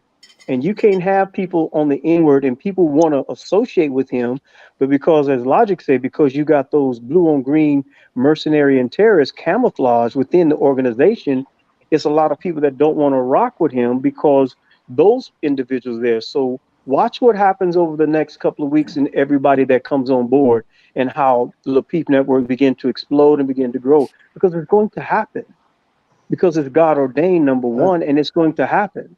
And sometimes you just have to let people go, bro. That's all that is. What I noticed, and sometimes, and this is just my perspective since I've been living in the U.S. A lot of women are willing to have the conversation as long as they can control the narrative. There you go. Big ass facts. They will talk to you all day long. They will give you all the time in the world as long as they can control the narrative. Then they might as well not even have the conversation. You said what now? I'm sorry. They might as well not even have the conversation. That's just, I mean, you're making too much sense. You're making too much sense. But you know the bigger issue is our women are loyal. But no, wait. No. They ain't loyal to us. What are you talking about? Hell no. They're not loyal. I got they loyal. Are they loyal on purpose, or are they loyal because they have an issue? They don't have a choice. Let them finish. Next to it, they are loyal women, but right now they're more loyal to government than they are their men. Mm-hmm. That's why you see they're quick to protect these different everything that we speak out against, transgenders, this whole little fruity cook relationship that Anton was just playing. They will protect that over their race. That's why I call them terrorists. Yeah, but they're feminists first. Right. They're more loyal to the alphabet stuff. Women by nature are collectivists. They still are loyal. Do you see how blind? That's not loyal. Survival. Logic, just real quick. Survival is not loyal, bro. They're surviving, so they're making a conscious decision to choose what they feel like is going to be the sure bet. That's for their survival. Not loyal. It's not loyal. No, listen, no. Wait a minute now. You could be surviving and still be loyal. What you got to feel and realize is loyalty is an action. They ain't got no actions. Hey, accountability. Hey, Logic. Logic. Look at Logic. Logic. Wait, hold up. Let's see. Y'all try to break down my argument before I complete it. No. I just want to give you a word. Alliance. Well, they say, well, that's why I use mercenary and terrorists. Yep. Yeah, alliance. Yep. Yeah. That is. Y'all say what mercenary is, go look at my Instagram page right now. But they actually show loyalty, alliance, or whatever. But it's to these different policies. They know it don't make sense. We was trying to talk to them about these different policies and things going on right now within our community, and they would not budge because they don't give a fuck about this whole community or whatever it is. I don't believe in community, I believe in tribes, but they don't care. So what they show? They show you their loyalty lies within a governmental system because that's why they feel they get their protection from, and that's why they feel they can get a one-up over you niggas. But if you niggas still support the same shit, you're supporting your demise. That's it. That's why that's really how you feel. Then you would say that supporting this entire culture would be leading to our demise, because that's doing nothing but empowering these people to make these decisions. Yep. But do you guys notice this though? What they're doing the reason why I use the word alliance, they're actually canceling themselves out, because when you align yourself with the alphabet community and the trans community, you're actually canceling yourself out, because now the lines are blurred. There are no more women, there are no more men. So when you talk about equal rights for women, well, now we have to say, define that. Now, who are you talking about? Are you talking They're about the also trans man canceling or the trans themselves out woman? Or, biologically. excuse me? Oh, sorry. I said they're No, I'm just canceling saying. themselves out biologically because heterosexuals make Well, that's what I'm babies. saying. I mean, because there are no more men and women biologically, then how can you say you're fighting for equal rights? You see, Oh, yeah, that makes total sense. Yeah. you know what I'm This saying? It doesn't make sense. So if you as a woman want to come to Logic, Anton, or some of the other brothers on the panel, or Rob, or somebody like that, and you say, hey, I'm a woman, we need equal rights, we want equality, we're equal with y'all. We come back with, okay, then, if you want to be equal with us, what about this other group over here? Where do they line up at? Are they with us? I mean, with you, or what, how does this work? Because you're sending a conflicting message. It's confusion. You know, God is not the author of confusion. So you're going to tell me there's a man who wants to be identified as a woman, but yet and still you're a biological woman. You're going to align yourself with him when we're trying to help you. That's why Logic call them terrorists or mercenaries. This is what's going to happen in the near future. It's going to be. Let me put some cream on this cake. This is the selfish part about it, right? When I first started talking about when, the equity policies came, right, and I first started talking about it, maybe what, like six months ago. The thing is, the equity policy put everybody above the black woman. It put transgenders, religion, all these other criteria. It put them above black women. But you know why they align with it? Because they're above black men. So they don't give a fuck. Hey, look, the whole world can be on top of them. Exactly. They're above black men. Because if you look at that equity policy, and I try to break it down, I said, man, what you just did is you just put yourself on tier 3 instead of tier 1 now. And in their mind, they said, well, you at tier 4. That's what they give a fuck about. But look, this is what I see happening in the near future, right? There's going to be a lot of masculine women having babies with feminine men just to make babies to keep the population going. But they really phasing out the masculine black man. That's what I feel like they're about to do. If you're a masculine black man, they're going to start attacking. What do you mean? They've been successful in that by promoting the LGBTQRS community. That's it. Because between the homosexuals, the niggas with that want dicks and want to goddamn do all kind of crazy shit with titties, it's just gonna be more bitches for us. So now it's gonna be right now. It's literally gonna be 10 bitches for every one of us. Go ahead. That's cool. That's cool with me. I'm cool. Go ahead. More friends then. But they're not gonna be a good selection of bitches. They're gonna be like nasty, ran through bitches. That's the point. We don't want that. We don't want that. We don't want that. We want the good black woman back. The one that's not promiscuous. She's not coming back, brother. There's only going to be about 5%. But how she can't come back. A lot of us hold on. Look, you know how I can't come back? A lot of us got daughters. I got a daughter. Yeah, I'm teaching my daughter at 2 years old to respect me as a man and her father. And I'm also teaching her how to be a little girl. I don't want to be fast in the ass. I don't let her watch twerking videos. I don't let her listen to certain music because that's great, brother. But you're the minority. Hold on, but you're the minority, that's raising the minority, and you're trying to get her to be able to speak to other little girls her age to overcome all the bullshit that they're seeing every day, every night. That's why we need to have big families so we can have our own tribes. You don't think it can't happen? Nah, man, it's over with. It's dog. very hard. It's very hard. If not, I won't say it's impossible, but it's very hard. So y'all never been with a group of niggas as a young man, teenagers, right? Nigga about to do some doofy, stupid, dumb nigga shit. But you're the voice of reason. I'm 35 years old. I've been in many cliques where I've been the voice of reason. So if me as a man could do it, my daughter could do that as a little girl. Listen. People sometimes go against the grain when they got somebody they can listen to and look up to. They will most likely follow that person. But I was like that in my life. Women don't tend to be leaders. Yeah, y'all are trying to hold on to times that just aren't here no more. And I even heard Anton say it, or he's starting to lean towards it. Bro, we on like a save and salvage. This is a salvage mission, bro, not a rescue mission. And if we holding on to this, it can be fixed. We can change them. Nah, dog. Those who can will deal with those. You gotta those who won't. Yeah, the funny thing. Real quick. Just real quick. What the biblical brother? The biblical he's brother. 100% correct, bro. Who's the biblical brother? The biblical brother under me, right? Illuminated is the biblical guy. Illuminated, brother. What's the scripture that says, "Shake the dust off your feet"? And let your peace return unto you. Yeah. There you go. Give him the scripture, brother. It's in the Bible, man. We Well, gotta stop. Jesus, We gotta let go. what We he's gotta saying let go is of the niggas. Illuminated. I what got Mr. Fett. hey, illuminated. What's that scripture saying? Shake that ass. There is no. You Well, like a salt hold shaker. on, logic. Now, I'm gonna be honest with you, and Anton can attest to this too. It's not so much as twerking and shaking your behind, but what I'm saying is, when John the Baptist got executed, a girl that did what you would call a provocative dance. So that is in the New Testament. So, but you just upgraded and put your spin on it. Your silly self. Nah, listen, Mr. Fantastic. Got a lap dance. Mr. Fantastic is 100%. Gosh, I can't even believe I'm about to say what I'm about to say after I say that. So Mr. Fantastic is 100% right. Yeah, just say it, man. Hit my hashtag. Come on, Anton. No, Mr. Fantastic was right. Mr. Fantastic was right, man. Go I'm ahead not and hit the amazed what I'm hashtag. about to say. Up your camera. It's what I'm going to say afterwards, right?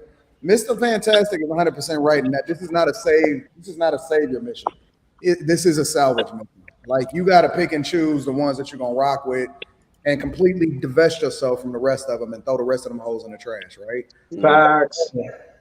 B, even though me, right, like I'm an advocate for marriage, in which I'm an advocate for people, if you want to be married, then this is the way that you be successful at it. I will say that marriage largely is a young man's game. That's a young man that don't have nothing's game. If you are a guy that's already got significant resources and you're not necessarily looking to have any more kids, I would not push any guy to get married, ever. Anton, damn, brother. Damn, man. The first time I ran into Anton, man, Anton was the marriage guy. I am. I'm still the marriage guy. I know you're still the marriage guy, but I'm saying just to see Me too. The maturity of your message, brother. I really appreciate that. I really do. Yeah. Again, man, you at the same time. You know what? Go ahead. Message come from? Because me and him used to fight on this shit, right? And I said, yes, it would be feasible to get married, but you're telling niggas to go and goddamn trying to dig a needle through a haystack. No. That's an entirely different conversation, Logic. Because be the magnet, and they'll come. I think it's a way for you to be able to be successfully married and find, you know what I'm saying, find the right one. But if you to another country, passport bros. If you are a guy that's winning, why would you marry I don't even understand that. Why would you marry a chick overseas either? Exactly. That's stupid. Because she probably still got old school tradition. She's still programming. No, but I know what he's saying. I can speak on that. I definitely can speak on the hold on, part. I'm gonna let you rock. Oh no, no worries. I'm gonna let you rock. Think about it like this. If you're not looking to have kids, in which we know that kids raised in 2-parent households is much more successful than kids that's not, right? Right. You're not doing it for religious reasons or spirituality. If I remove my own personal convictions as far as what I look at, like, you know, me being a Christian and all of that, and I just look at it purely from a logical perspective.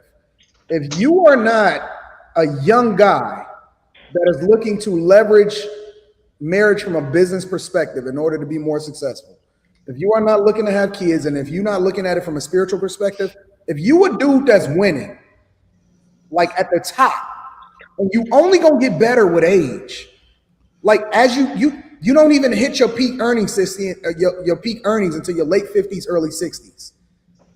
Why would you be looking to save a woman?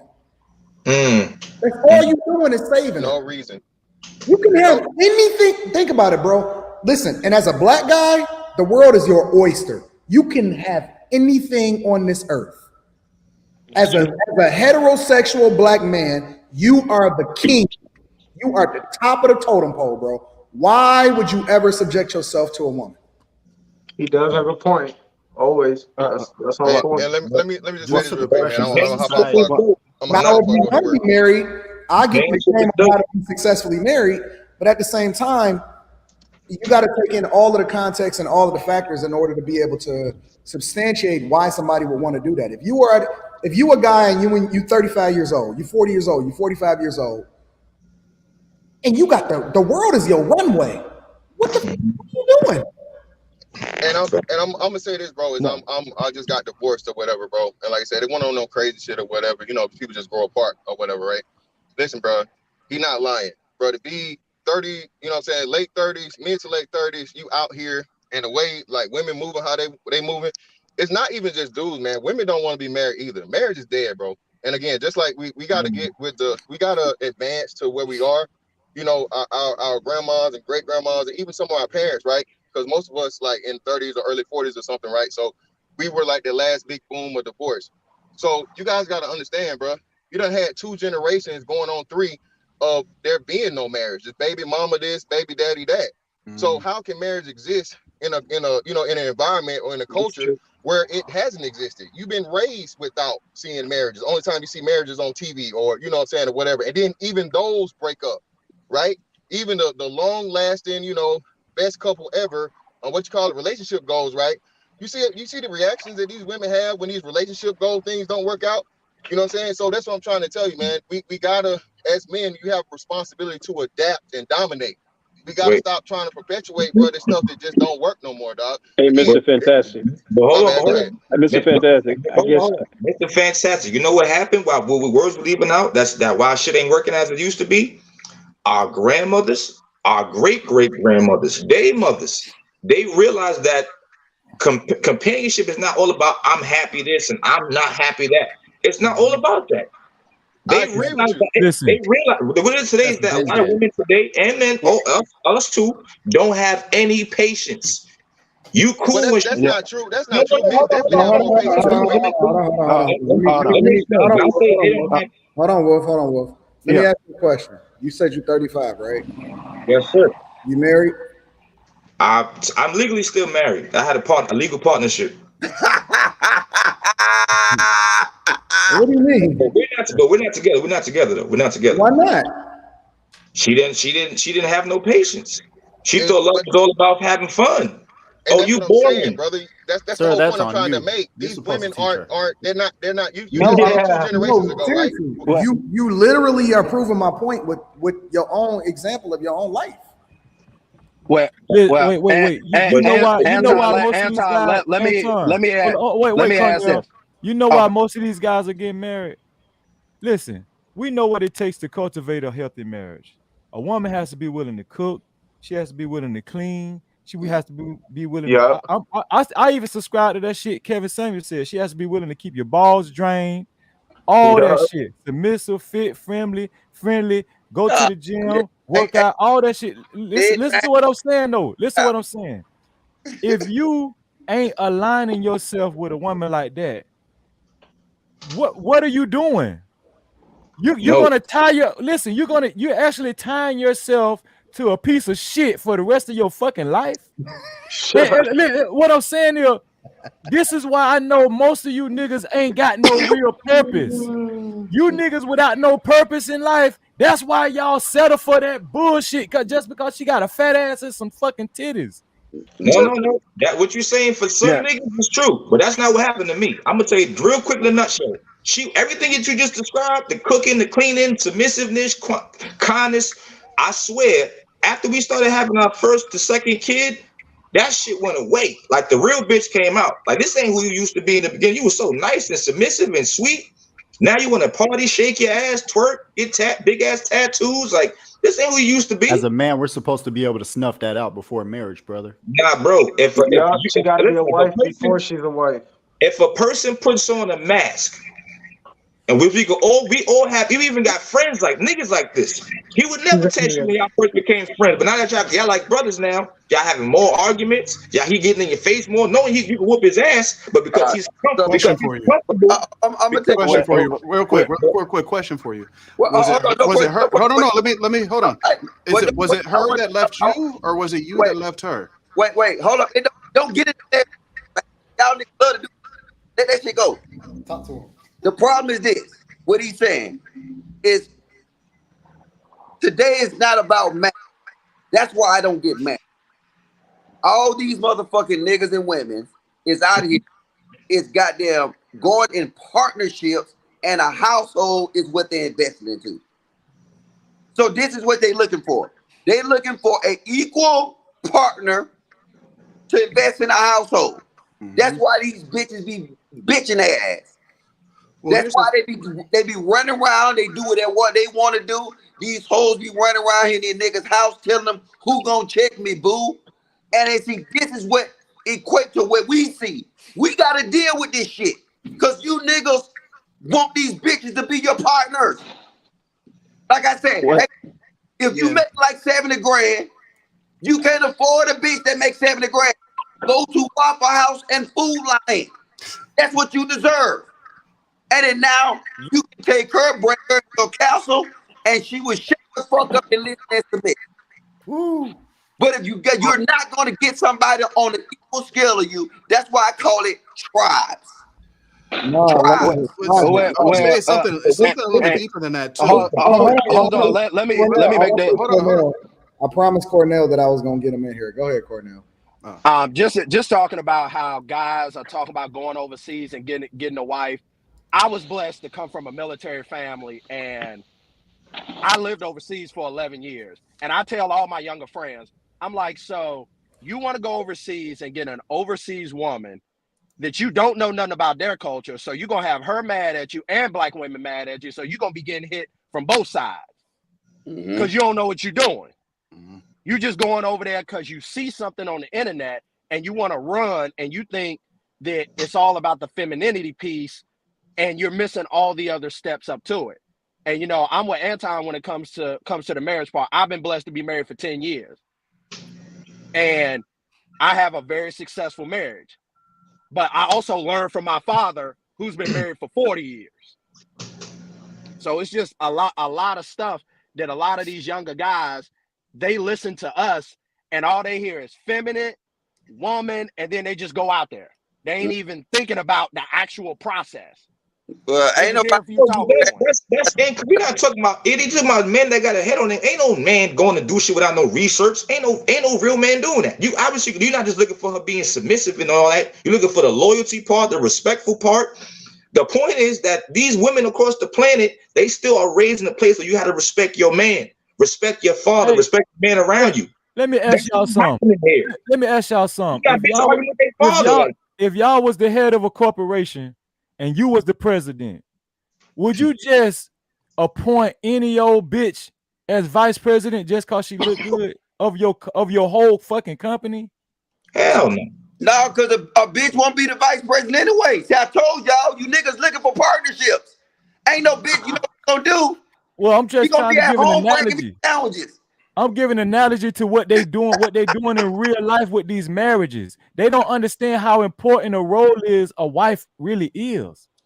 We're really watering down the importance and the significance of the role of a wife.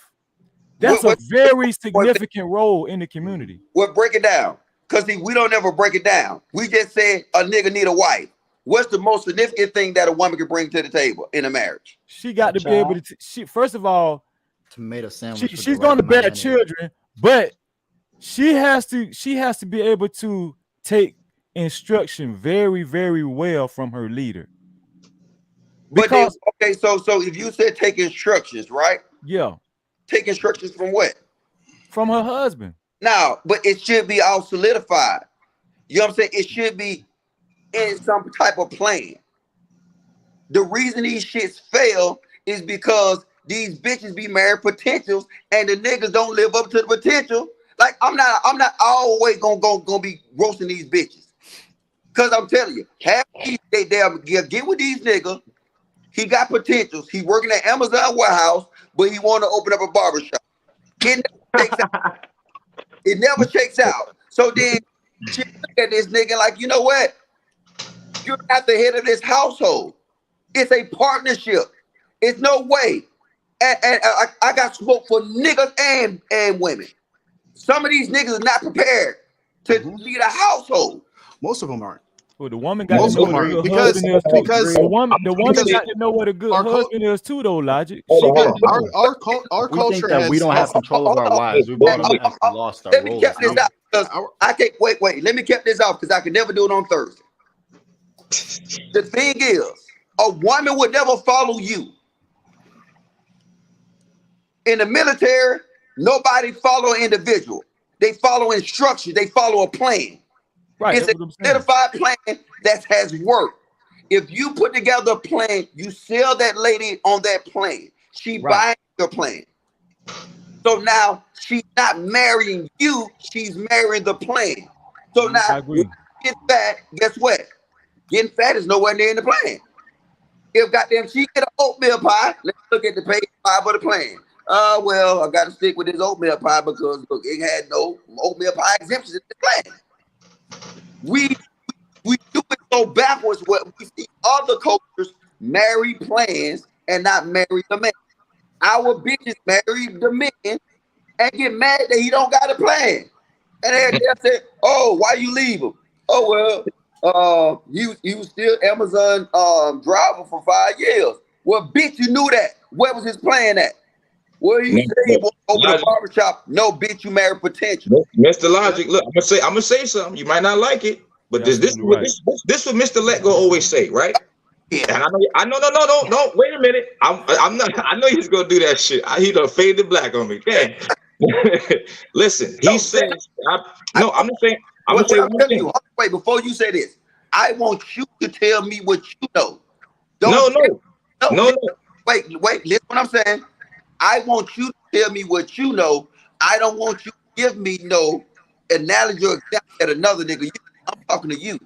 I'm saying that because I've been using that analogy before I even knew Mr. Let Go was alive. Fair enough. A lot of women are like they see men as a toy, like children, like a child. You ever seen a child playing with a toy? They're gonna fuck around with it for about 5-10 minutes and put the shit down. A woman can have the best nigga in the world, but because he's not fucking around, cheating, beating her ass, the first thing she says is he's boring. Women don't view relationships as something that's needed. They see it as something that's convenient. Now that you're no longer fun, the shit we're off, I need a new nigga. I need a new dick.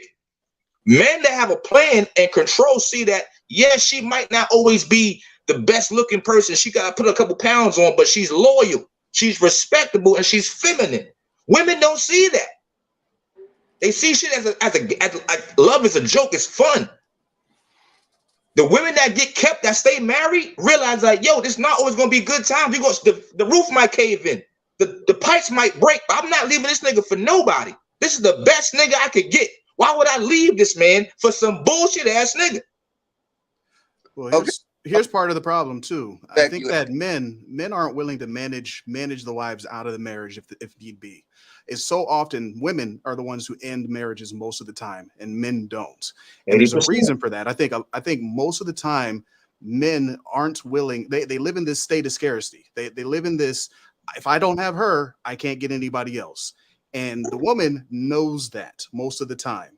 So they're in these marriages for long periods of time, and they treat the men however they want to because they know the man's not going anywhere. He's not gonna go anywhere.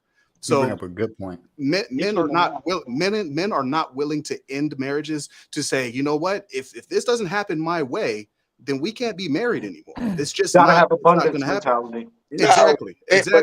We like structure, Rob. Exactly. Men like structure, Rob. That's all it is. We like the structure. Are men not willing to end these marriages? Men are not. Men don't. No, I said, but why are men not willing to end the marriage? They don't want another nigga. They don't want another nigga to get the pussy. No. Don't get it. Keep that whole home. There's a few reasons. Listen. There's a few reasons that men don't end marriages. Okay. One, because they don't think they could get another wife. That's one reason. Two, there's financial implications of ending a marriage. That's another one. There's also it's complicated. They have kids. Kids can be a problem in the marriage as well. But they already got baby mama. They don't give a fuck about that. See, you niggas married men don't have baby mamas. Married men do not have baby mamas. Married men do not have baby mamas. No, married men don't have married mamas. They don't. No, they have wives. She's they have wives. By definition, by definition, it's a wife. That's what it is. If you're married, you have a wife. No, nigga. That's what you have. Every nigga I know married got a baby mama. So I got a baby mama and a wife. Which one do I got? So look. Is she arguing or not? Which one do I got? I got a baby mama or a wife? Does she take got a your wife, judgment over Rob. her own? I'm not explaining to you. Well, I'm gonna break down how your shit was wrong. Ain't no nigga trying to end a divorce or scared to divorce a bitch because he's scared he's not gonna get no pussy. What earth do you live on? Let's see, unattractive ass motherfucker with a little There's plenty of dudes that are like that. What did you say, Logic? Listen, most men are in a mode of scarcity when it comes to sex. That's most men. That's most men. I don't know that life. I don't know that No, life. of course not. Above average men may not know that life, but most men live that way. No, you're a lie. It's right. You can look at the statistics, man. Most men are. Rob, Anton's been married. Anton's been married. I've been married before. But the point I've been married is, for 10 years, man. All right. Okay. Well, that's great, brother. That's dope. I was married for 8. What I'm saying is this, right? Most men. Okay, let me give you an example, right? I know men that got jobs that they hate, but they would never leave because they make good money. Men like a structure. Women will quit, will have 3 to 4 jobs in a year because she's bored, she getting balked on too much, she don't like to be told what to do. That's what a relationship basically is. Work. It's a structured place where you have to do shit you don't want to do for the better of the company. That's what a marriage is. No, it ain't. Not mine. So to me, in my opinion. No, it ain't. Hold on, cause y'all. So wait. So who married on this panel? That would be me. I've been married for 40 years. Any man ever said, I'm not gonna get divorced because I'm scared I'm not gonna get a piece of pussy after I get a divorce? No. I ain't say that. I ain't say that part. No, it's not. No. If anything, that'll encourage him to get a divorce. Oh, nigga, this nigga is fuck. Hey, man, you know I might tap that, but ain't no. I don't know what fucking. You must like live in fucking. You must live in like northern Alaska or some shit, man. Logic. I'm telling you, I never heard that in my life. Listen, I'm not speaking, brother. divorce because I'm scared I'm not going to get pussy. Is you crazy? That's what I said. That's men that they not all the way physically fit. They not the most attractive men. They'll think like that. What are y'all basing the structure of marriage on? That's what I'm confused about. Where's all this coming from? Because every time I get on these panels and I hear about marriages, Man, everyone talks about all these different things. The reason I said in the beginning, y'all don't want to admit it, but I said the number one reason why niggas don't want to leave their old lady. They don't want another nigga to get the box. Guys are very territorial. Listen, guys are very territorial. If y'all don't want to admit that shit up here, not it. I don't know. Maybe that's y'all generation. The generation I come from is not about that. For me, it's like There was no territorial back then. A man that killed these niggas don't care about no pussy now. Bro. Anybody that found a nigga busting his wife's ass is going to jail, bro. And so they basing all this stuff on physicality. They don't understand that when you into a marriage, you're into a binding covenant agreement. It's one shot, one kill for us, Anton. All this other stuff that they talking about, I'm not rocking with that. It's one shot, one kill. If you're talking about the Christian, hold on. I'll let y'all rock. Let me cook for a little bit, because I'm gonna put it at about 400 degrees Fahrenheit. We're gonna preheat the oven. We're about to bake a cake. So here's the deal. They can put that bitch in the microwave. It's cooking too slow. That's the reason why y'all can't have no dadgum relationship, because you put it on 2 minutes and thinking it's done, and it's not. It's a slow cook. If you look at the marriage vows and you go down line by line, precept on precept, you have to look at it from this perspective. For better, for worse, for sickness and health, until death do us part. When you look at marriage is a biblical concept. What is happening now is this generation and the powers that be have redefined what marriage is. So if I'm going to redefine something from the original, then I don't know what the original looks like. The case, illuminated. Can I finish? You know, till death do us part. That ain't in the Bible. You know that, right?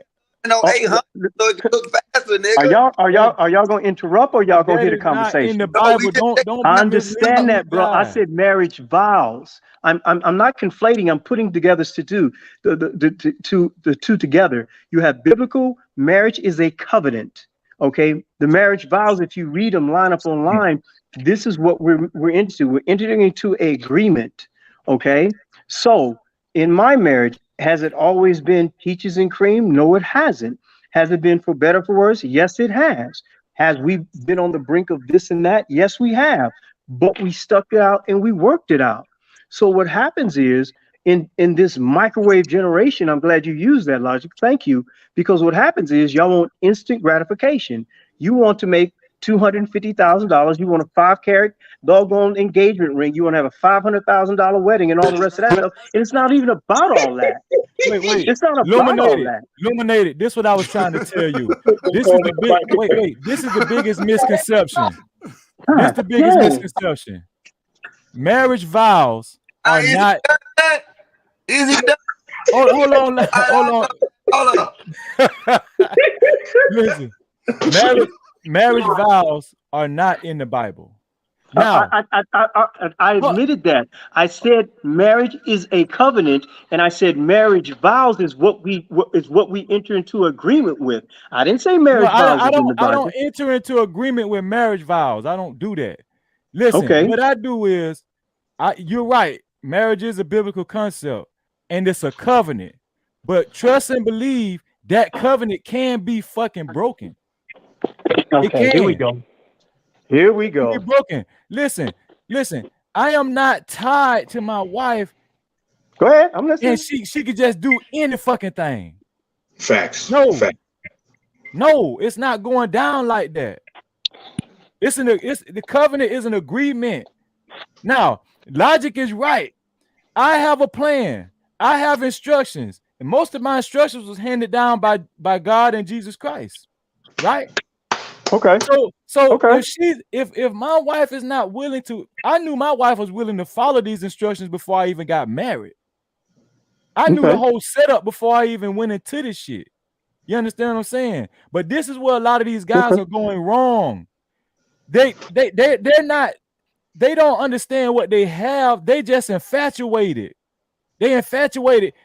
The worst curse that men that we say about men in these spaces is that we're visual creatures, and we need to break out of that. We need to break out of that. Us being visual creatures should not be the most important thing that we enter into relationships with. Mm-hmm. We should. Men are not good judge of characters when it comes to women. Women get away with murder just because of simply how they fucking look. This is why the BBL doctor and the titty doctor is at an all-time high, and they fucking billionaires. Is he done yet? Man, we know you in the microwave, man. It's done. Go ahead. I think it's cooked now. But you talking about illuminated, man. But look, nice logic. But look, let me say something to you, No Captivity. Do you agree or do you disagree that a lot of women put on the wife robe, and when she comfortable enough, she takes the shit off? Yes. That's what happened to me, brother. She was a wife. I'm talking about my mom kicked me out. We went to the shelter together. Bro, I went through some shit, bro. And she was with me the whole time. But the minute she left. Hold on. Bro, first of all, I was the breadwinner. What happened? She left because she got bored. Women don't understand that a relationship is not a play toy. This is supposed to be something you need it and you're supposed to have it. It's not always going to be convenient, period. You're not going to get your way. I remember Anton said something a couple months ago, right? He said, yo, we would never have an argument about what you want to eat tonight. We can eat both. But I would tell you why we can't eat it tonight. But there's women that don't want to follow you no matter what you do, and then complain about there not being no male leaders. You're not even willing to follow.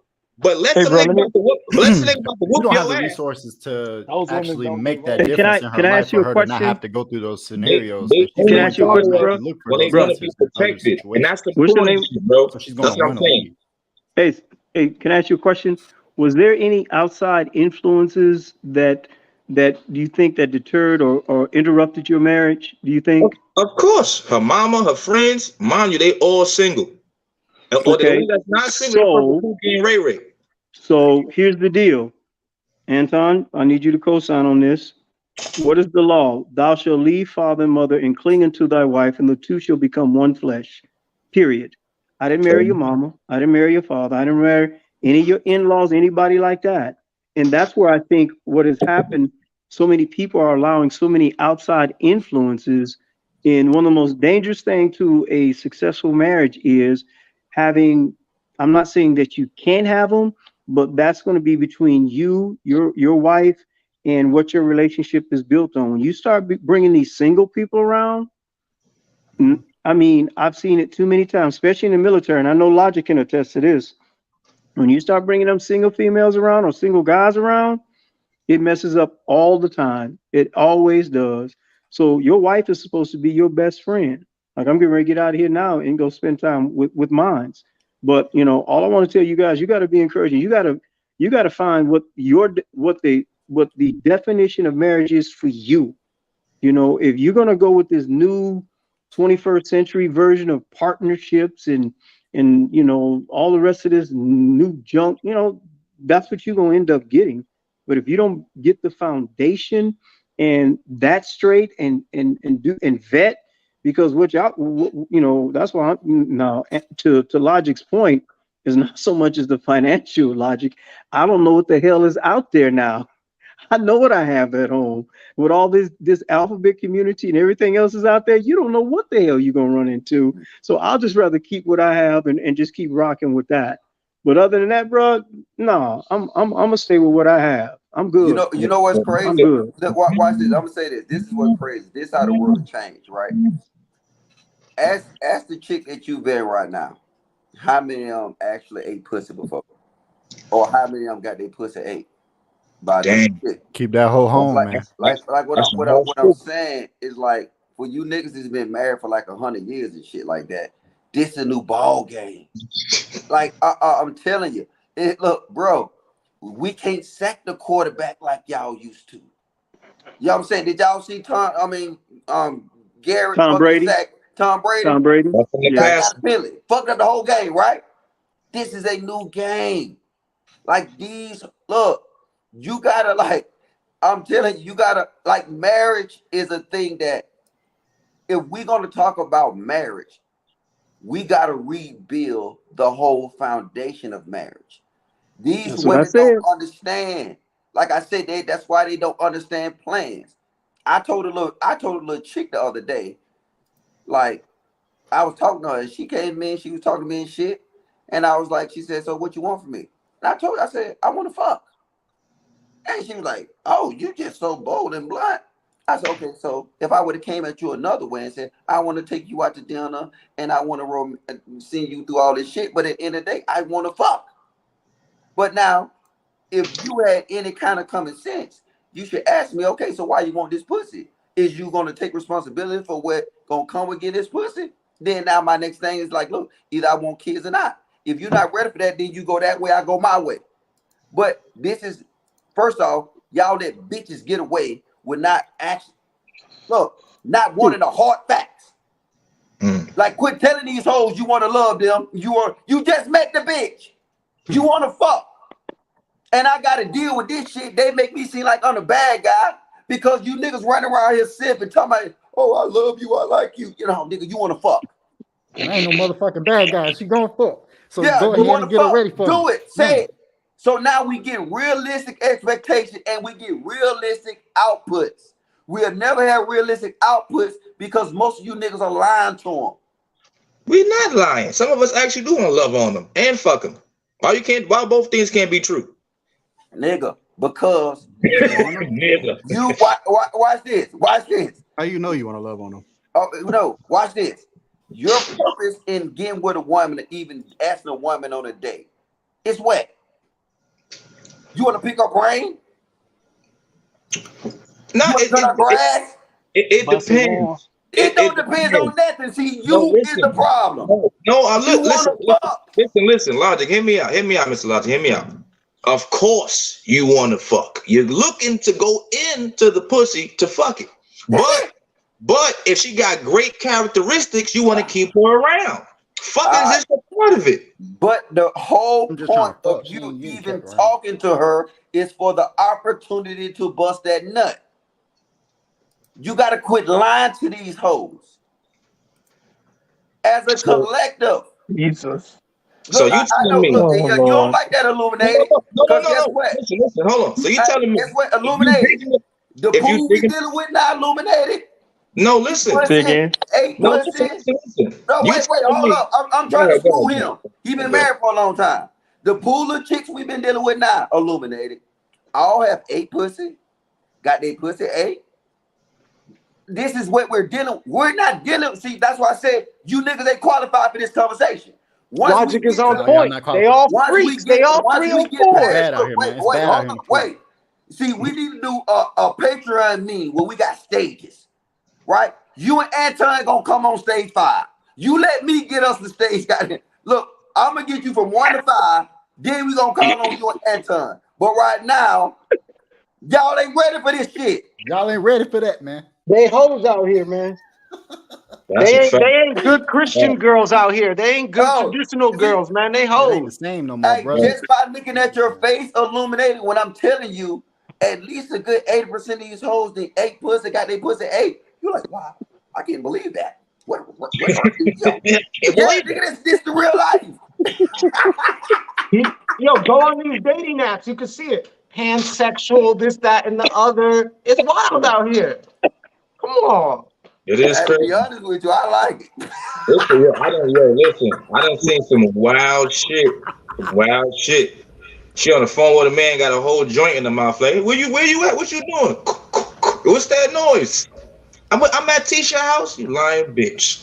The problem with this conversation is the reason why you wouldn't win this argument, Logic, is because a lot of these guys they're not outside, bro. All they are is on the internet. So they not really. Can y'all hear me? Yeah, we can hear you. They're not really familiar with what's really happening out here in real life. Mm-hmm. It's facts. They don't know. It's crazy out here. They don't really know what it's like anyway. Like they don't have a real visual of what women are like in real life because a lot of them just be online. That's it.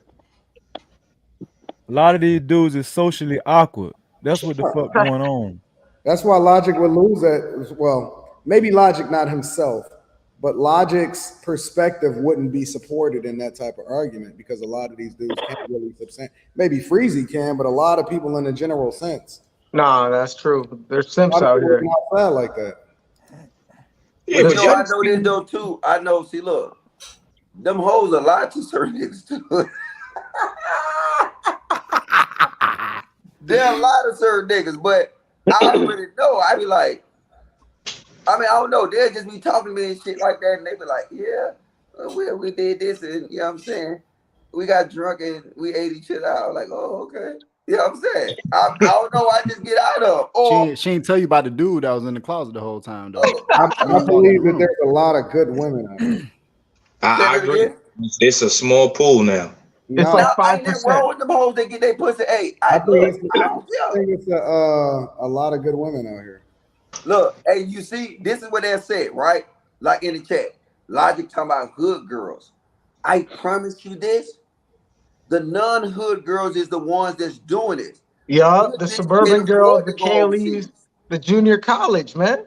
So that's why I say y'all love sitting here trying to say like somebody is wrong and crazy, or they're in the projects. No, baby, y'all need the to problem is though, Logic. Y'all don't want regular girls though. Who don't want regular girls? We want them. Want regular girls. I don't want regular. I want a vanilla chick right now. All that street want to go party and shake your ass and mad shit in your mouth. I don't want all that. I don't want no colorful fruity pebble hair. What's wrong with a girl? Actually, you know what I'm saying, taking a couple of shots at 1972 or that 1942 and end up licking a little pussy. Ain't nothing wrong with that.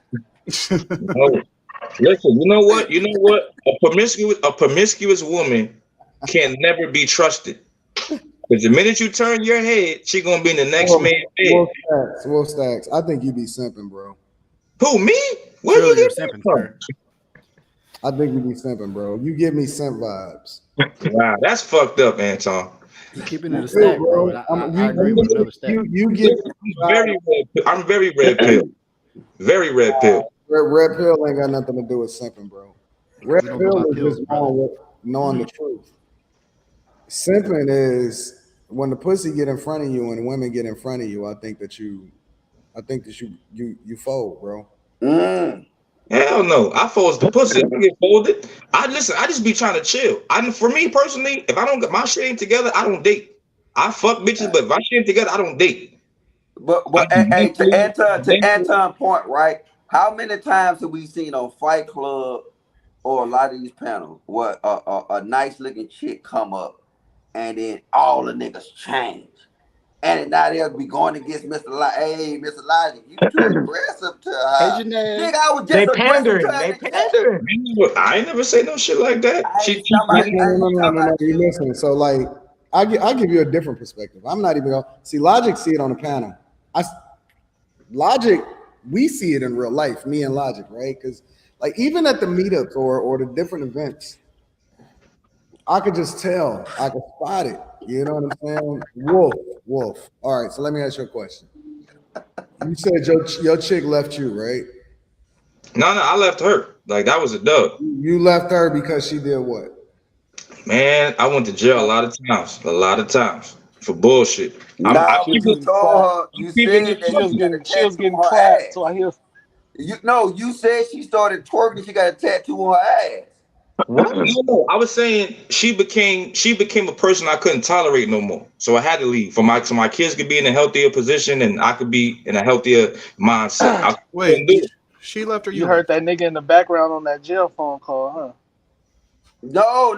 Look, wait. Stop. See, I'm finna give you some grade A game right now, right? When she started getting tattoos on, did she get nipple rings? Nah, nothing like that. It wasn't even really that. What it was is when she was with her friends, she would just be different. Like a person. Bro, I know. Look, wait, what about the nipple rings though? They weren't treating her well. No, bro. I'm telling you, look, she was fucking, bro. She was fucking.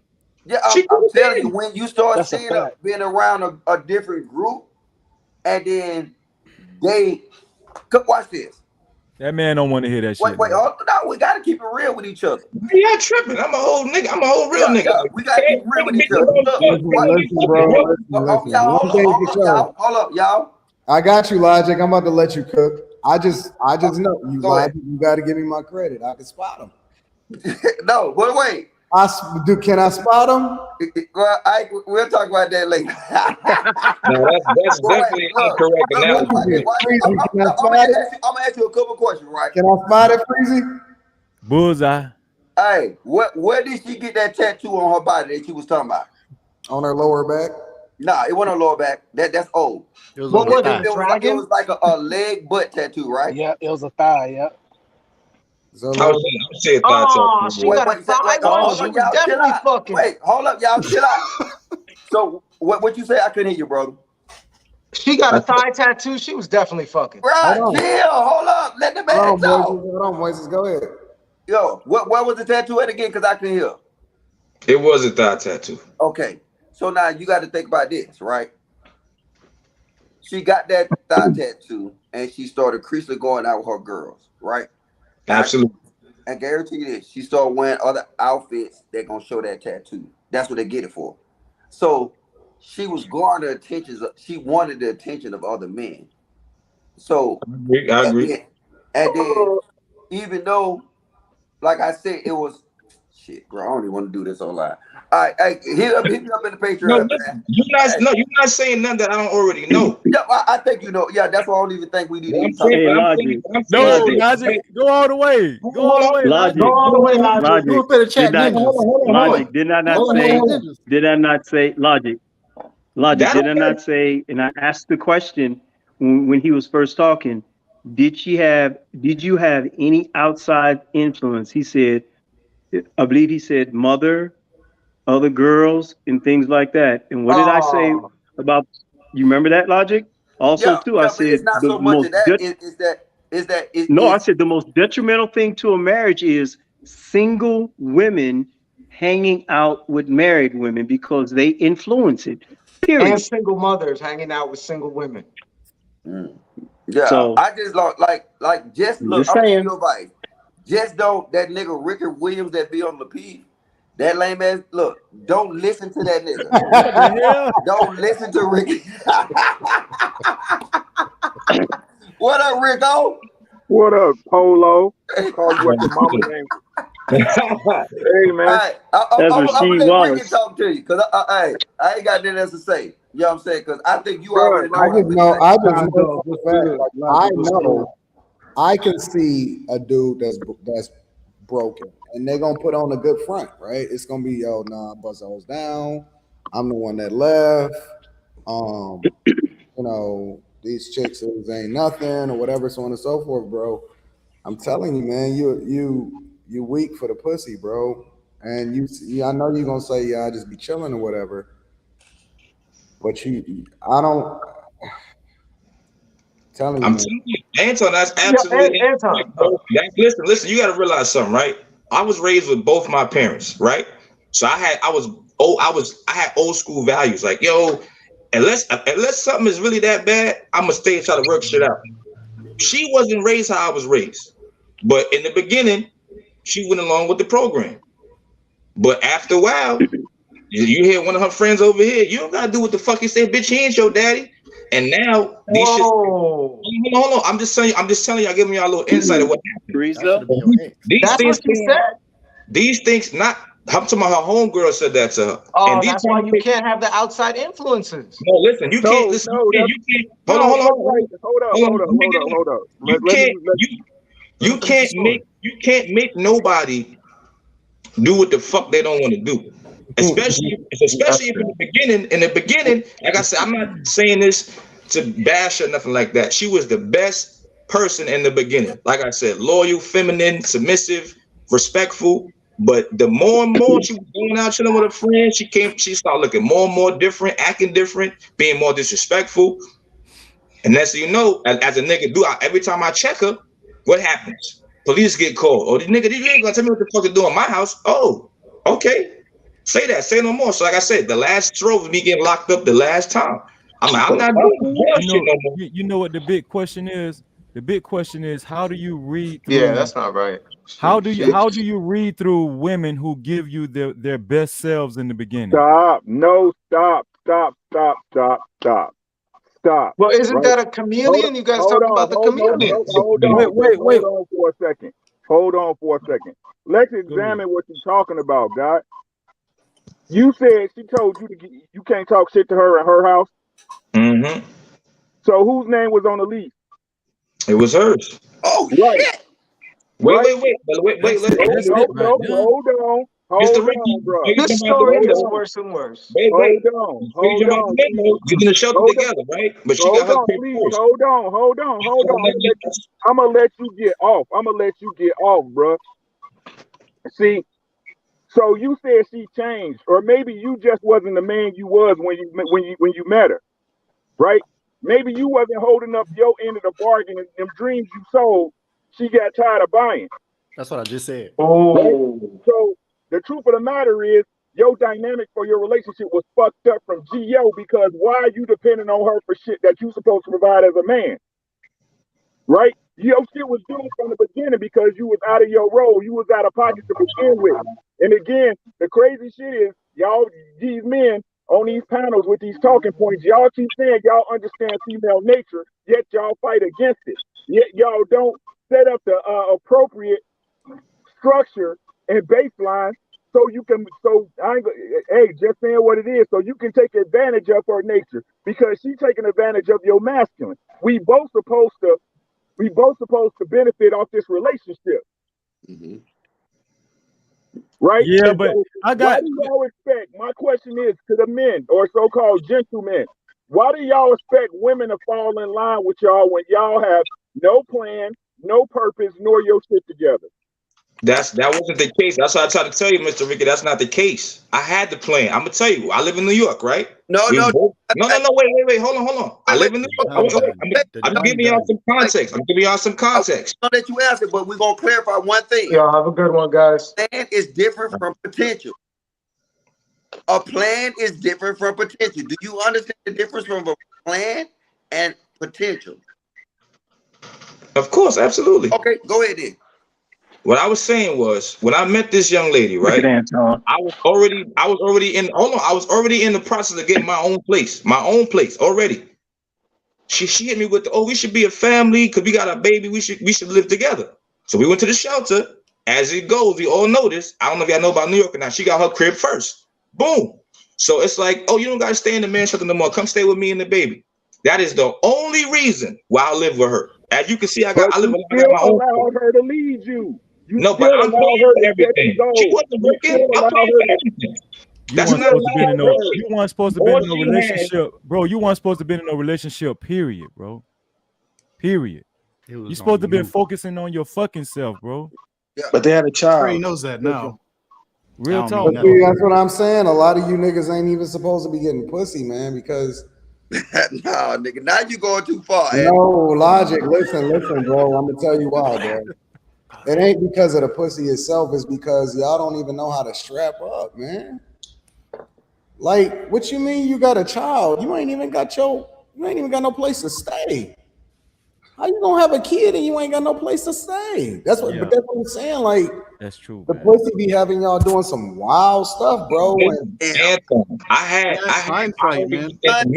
points against me. Wait, no. Listen. Yeah. You got hold on. Y'all got to be realistic about something, right? I had more than enough money to get my own place. She hit me with the bullshit. Maybe we should go into the shelter, get a place so we'll pay way less rent. So I'm like, okay, that makes more sense. I'll pay less rent.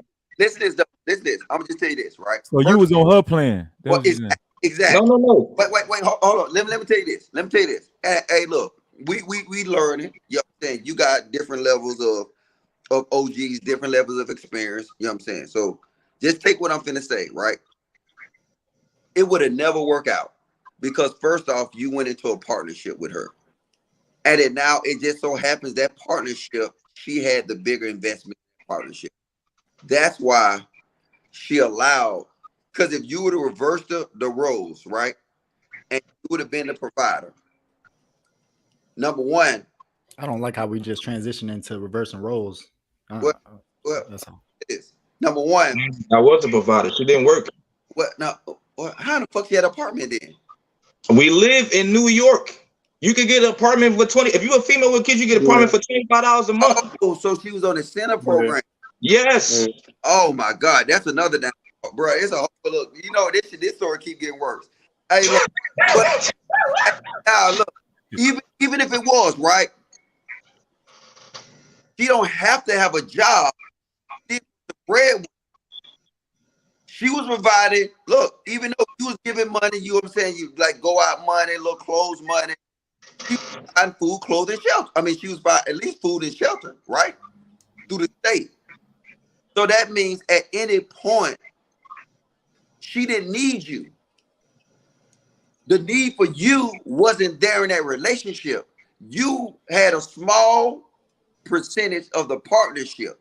If she was doing food and shelter, she was holding a bigger percentage of it. So that's why she can handle you any type of way like she did. But Logic, that's incorrect, Logic. Let me finish. She might have actually fucked with you. She might have actually loved you or whatever, all this shit y'all be saying. But the thing is, at that situation, you was not the provider. You was a partner for her. Logic, that's what I'm trying to get you to understand, brother. If I'm paying all the bills, we have 4 kids together, right? I'm buying all the diapers, clothes, milk bottles, formula. That's coming out of my money. I had 2 jobs, right? Just to take care of all that shit. I had 2 jobs making over $80K a year, right? I paid for everything. All she did was take care of food, and the rent was damn near free. So I did everything. That's the point I'm trying to make to you. I was always a provider. The rent was free, but it was in her name. She was responsible for that. So I'm not talking about like add the money up. I'm talking about the reason she felt like handling is because in her mind and on paper she was the breadwinner. But logic, this what I don't understand. You say you was making 80K and you was very financially stable. Why would you even let Uncle Sam come into y'all relationship? Because they was Why in New you coming to her full time? It's in New York. Bingo. I'm saying, That's the key bro, right you there. letting Uncle Sam get the pussy too. New York, And we know what happened. We it know, bro. We know what happened when women depend on the government, bro. They turn Yep. into different monsters. Yep. Bro, if you was he know making that at the time, bro, if you was making 80K, you shouldn't have never even went with her plan. You had the power from the jump. Yeah. I mean, in hindsight, that makes sense. But You did the dude relinquished know your that at the power, bro. time? That's what you did, bro. No, wait, don't do that. 80K in New York is nothing. I'm saying that there's 80K in New York. If he tried to get a plate, it will consume all the 80K in New York. With more kids, So I can respect I can respect his hustle, but what I'm telling you is that it doesn't matter. She had the bigger balls in a relationship. I think 80K was still good in New York. Yeah, it is, bro. It's great. It's great. Yeah, hey, bro, 80K good. He's saying it's great because he was paying $25 a month, bro, and you was on great assistance. It ain't great. It's not great. It's good enough for him to lead his fucking household and not let No, it's not talking about. What part of New York, man? If it was enough to lead, then lead it. If you're right, talking about y'all be out here moving weird in these streets, and he don't want to complain about females doing what the fuck they do. you're 100% right, Ricky. I got one question that gonna sum this all up, right? And and this gonna tell you her mentality, right? Did you claim them kids on your taxes? Nope. No, I didn't. So now look, that shows you her motivation, right? Because if you would have claimed them kids on your taxes, you said 4 kids. Oh, I ain't even hear that part. So you would have all up in a. You would have that's how slow she is, though. And I'm sorry to talk about your baby mama like that, but she retarded. I'm gonna talk slow. If she would have let you claim them 4 kids on your taxes, you know you would have. Oh, you You're broke breaking up, up, Logic. You're breaking up. Breaking up, Logic. Oh, now? Yeah. All right. If she would have played that game right, and I was talking to Mr. Fantastic on Fight Club. But look, if she would have played that system right, she could have y'all would have benefited more as a household. But on the flip side, the government would have came after you because you would been claiming them kids on your taxes, and then now them kids by default they would have actually kicked her out probably because if you claiming your taxes, then you the breadwinner, you the head of household. So I'm kind of looking at it different ways now though. But by you not doing that, she had the power, bro. She didn't goddamn fuss her. She didn't do nothing, and she understood this too. If you left, you gonna have to pay. Yep. And it's not gonna stop her programs. I guarantee you, she's still saying it. Y'all not getting it, bro. I'm trying to tell you. I know it. I can spot them a mile away, man. I know. But that ain't a cent though. That's just a man with a smart plan. If the government, hold on. I know a lot of people don't like this logic, but if you got a tool in your arsenal and you can save a lot of money and go ahead and go there, why not use the tool? Okay, so let me. Oh, wait, cool. I'm with that. So I'm not gonna be so proud. I'm not gonna use it. No, you're right. Listen, I'm rocking with you. So how did that work out for you? I mean, it didn't work out well at all. But what the fuck are you sitting there trying to convince me of? I'm saying while it was working well. But when you thought it was working because she wanted to work, it was working because she wanted it to work. Because she had the leverage over your relationship, dog. She was having good control, right? Like you said, let me break it down to you, right? Yes, it's a tool, but every tool ain't meant for everybody to use. I like that. You think you supposed to be the man? Which part of this don't y'all get? You supposed to be the man. You take that. Stop giving y'all women excuses. You gave her an excuse.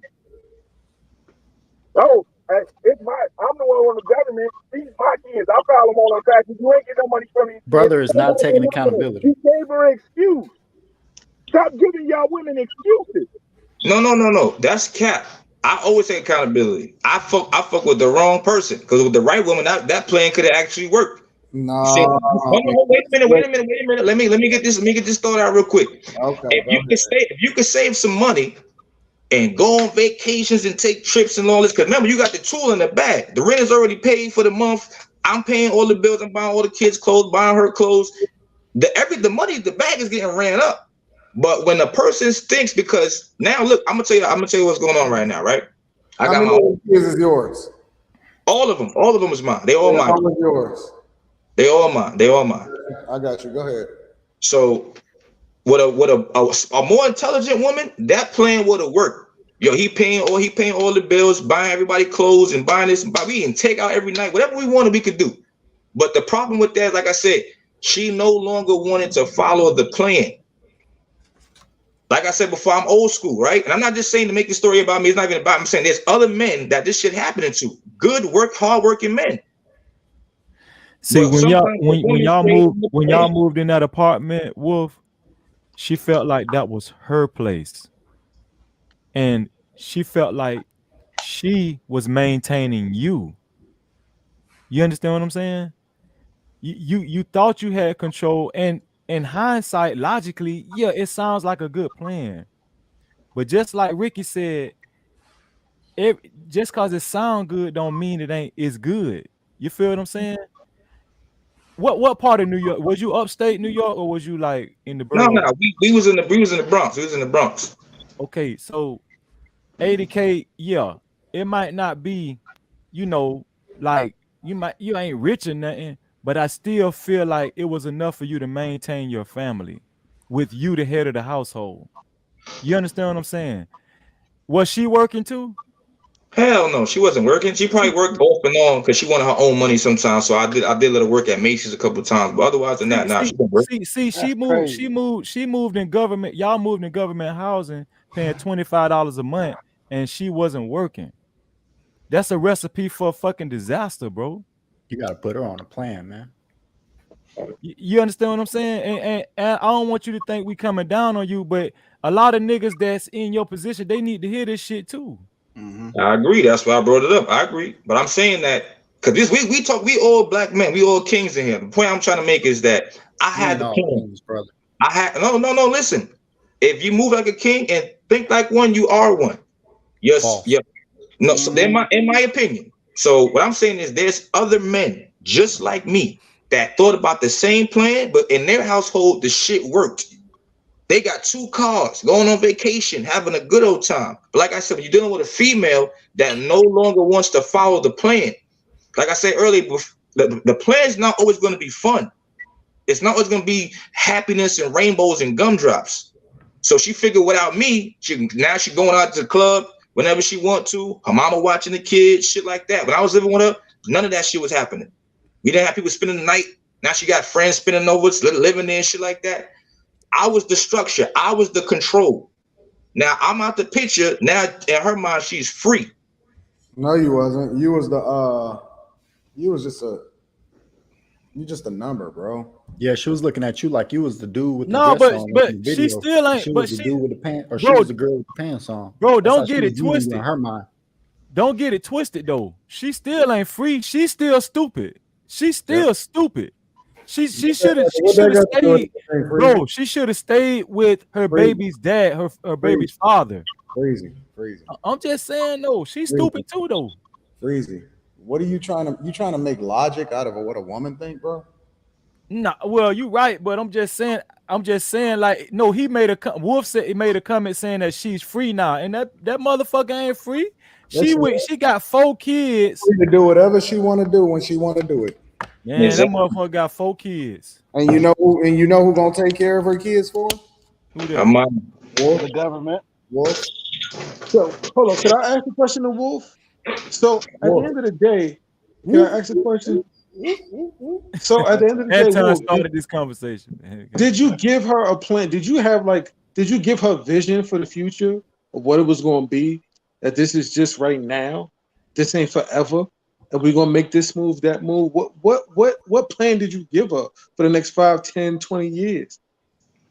We had a plan. My plan, and simple and short, my plan was you rocking out. You were at stay-at-home mother. I'm gonna bring all the money. The rent is already paid. I'm paying all the bills. I'm buying everything in the crib. The plan was for me to stack our money so we could move out of New York, either go upstate or go live in the country like Virginia or something like that.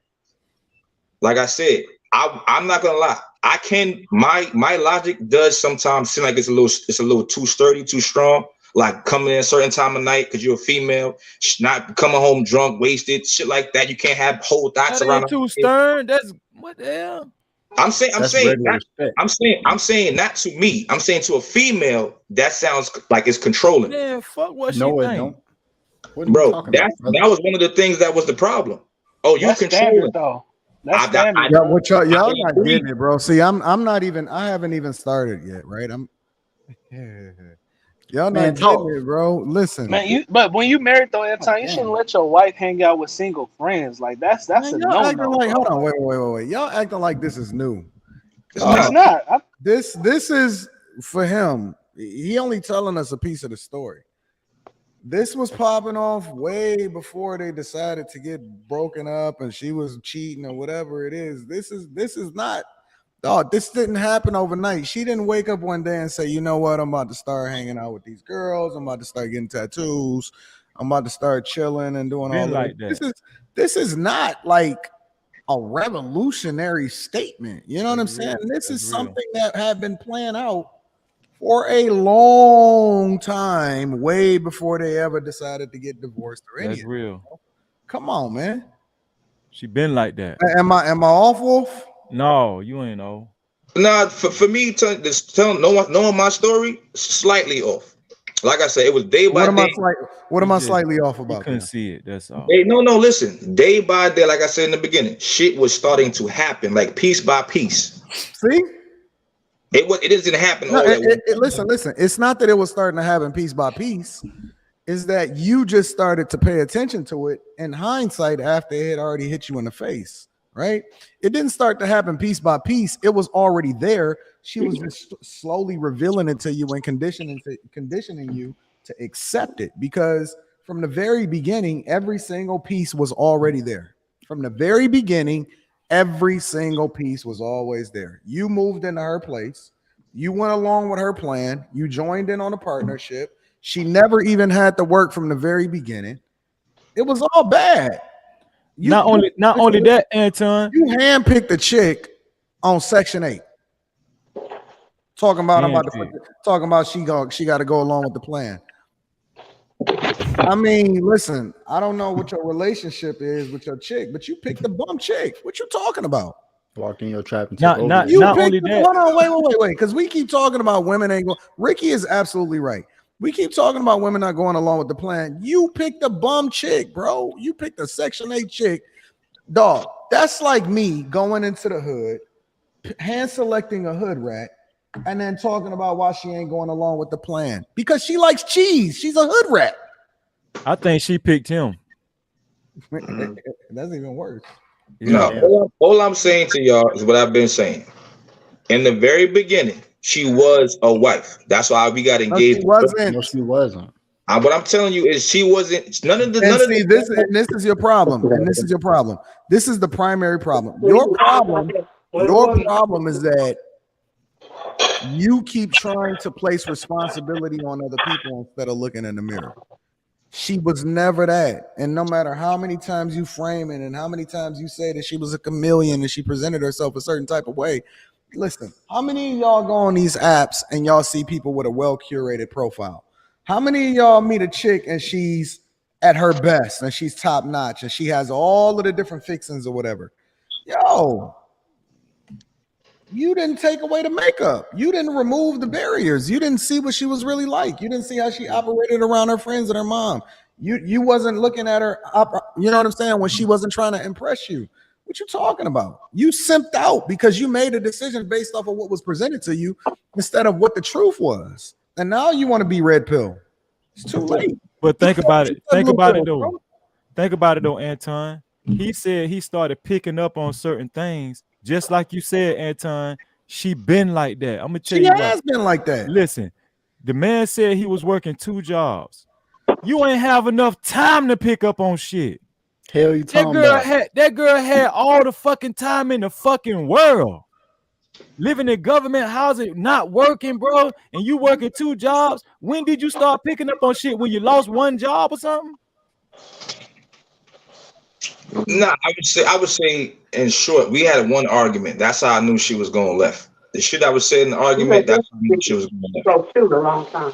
Bro, you ain't have time. What I'm saying is the snake, the snake was in the grass the whole time, but you couldn't see it because your head was so far in your, in working. You was working your ass off.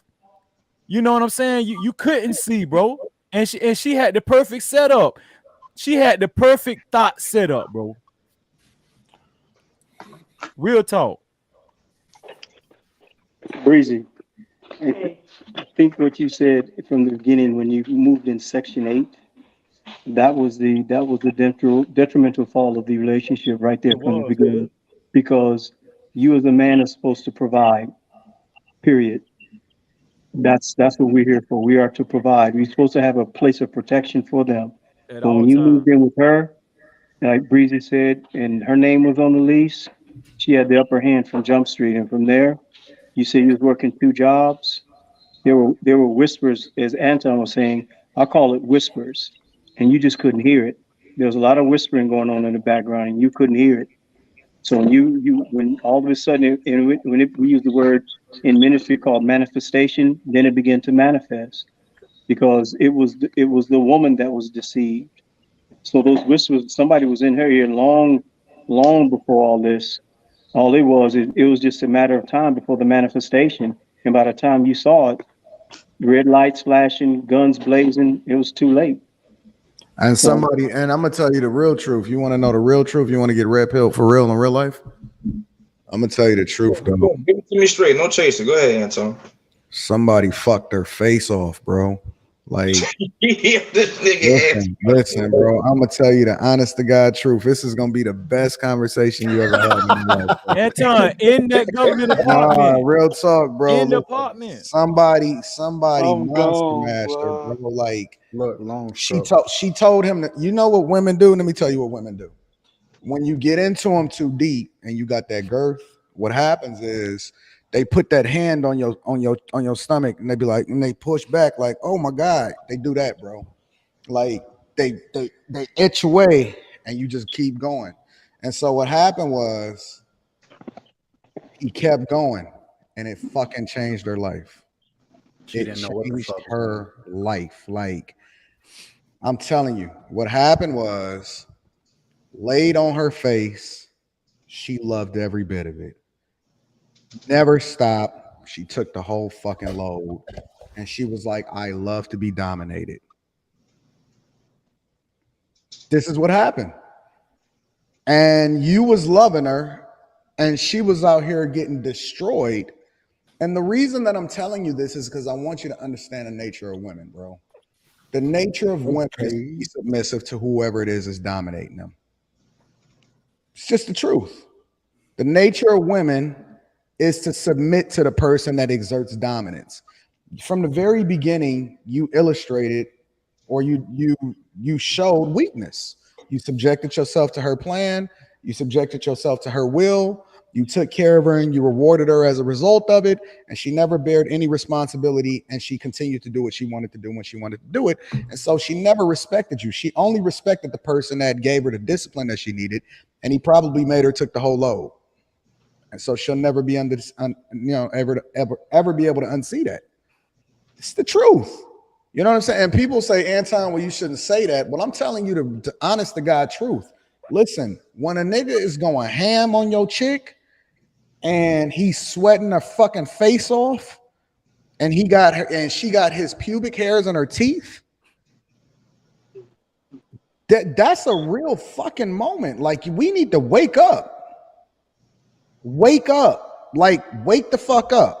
You taking care of somebody that don't respect you, don't love you, and when we gonna show them a level of respect, family, we got to start being real about what it is that you're dealing with and how you need to be moving. When you focusing 100% on you and not focusing on her, because when you focus 100% on her, she focus 100% on somebody else. Exactly. Focus 100% on you. She will fucking chase you to the end of the earth. She will respect you. She will love you. She will adore you. And then she will get on your plan. But it cannot be based off of what she wants and what she subjects you to, or the environment that she creates for you as far as we gonna get on your plan. That can't happen, man. It can't happen. And the minute that we realize and wake up to the idea that this is the reality that we have to face, and that's the part of it. Did she tell you how she cheated on you? Nah, we never had no conversation like that, Anton. She just said I cheated, or you caught her.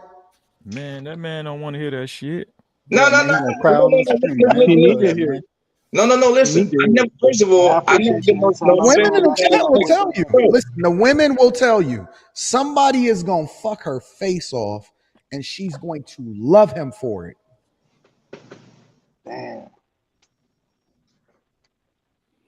That's who she with right now. The women in the chat will tell you it is the truth. They want to be destroyed. This is the truth. What did she say to you? What did she say to you? I mean, not during the time I had suspicions, but it wasn't never no full blown, yo, I did this, I did that type of conversation. So how did you know? Like I said, we had an argument one day, and like certain shit she said in the argument, I'm like, oh, this shit is weird. What did she say? What did she say? Man, you might as well just tell everything, bro. Right now. Hey, Anton, I'm gonna watch from the back. I'll see y'all boys in a minute. All right, my friend. What did she say, bro? I mean, I got hit one of those. Oh, you're not home enough. One of those conversations.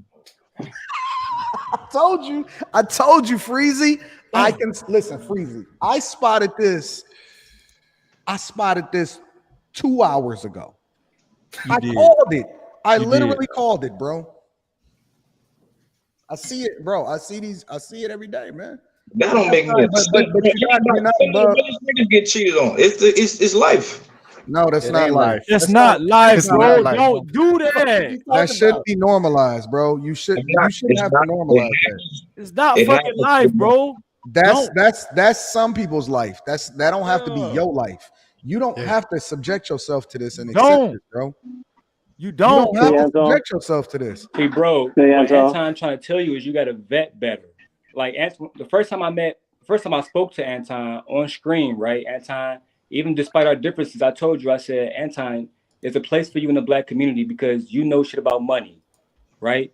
I had vetted him enough to know about the businesses that he had talked about, right? Et cetera, et cetera, et cetera. One time, Anton said this. He said, I don't fuck with certain people. I didn't allow people who was doing stuff like day trading, for example, right, on his panel because he had vetted that. He understood what that means. But when you have people who don't vet, somebody can come to them with a Timothy Sykes book and get these niggas to buy dollar fucking penny stocks, right? Yep. Right. So, but if you vet it and then they would tell you that's just normal.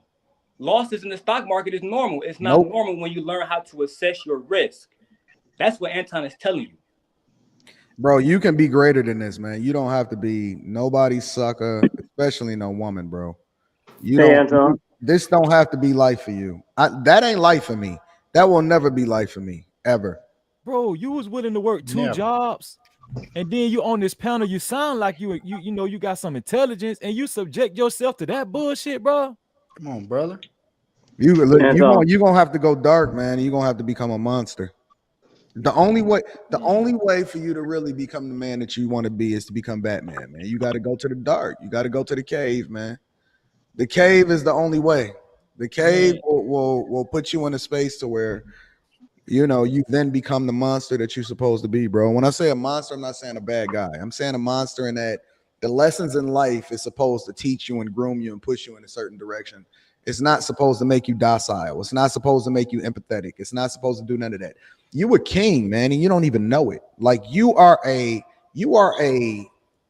good dude, real talk, and you are a king. And there's no way in the world that you supposed to subject yourself to peasants. And you know what a peasant is? The chick that you was with before. You a G, you a king, everybody ain't worthy of you, bro. Everybody ain't no king either, but you can do it, brother. And so what you gonna have to understand is that all you gotta do is get that dog in you. You know what I'm saying? And once you get that monster in you, man, you're not gonna be dealing with nobody that ain't worthy of your time. You ain't gonna be spending your time trying to chase no chicks. You're gonna be chasing that bag. You're gonna be chasing your greatness. You're gonna be chasing your purpose, and then the women gonna come with it. The women gonna fucking throw themselves at you, bro. Just moving out of confidence. Let alone all of the other shit that come along with it. I leveled up, I won, and all of that, man. You ain't gonna have to lead with none of that. You ain't gotta convince, man. The next time the chick asks you what your plan is, say fuck you. What my plan is. Exactly. Hey, let me do some shameful promotion. Go subscribe to Anton Patreon, and it's a link that got Mr. Logic. You hit that link. Go to Mr. Logic 101 with Mr. Logic, and you go to that link, and I'm finna get you straight. Yeah, bro. Like honestly, bro. Like you are a monster. You are a king, and you don't even realize it yet. All you got to do is spend 99% of your time on you, the other 1% on your kid. Everybody is gonna fall in your direction, bro. I want y'all to pay attention to what he said too. When Anton was saying somebody's fucking her face off, and you know, what's that, man? You really disappointed me when you responded. You said, man, that's just life. Let me tell you, all the niggas out there that think that's life, you might as well just gonna kill yourself. Get it over with, brother. You might as well go kill yourself right now, man. Not good for step 1 through 4. Anton, look, he is not good for 1 through 4. That's my area. I'm 1 through 4. Once I get you 4, I'm gonna throw him the alley-oop. But he ain't used to the 1 through 4s.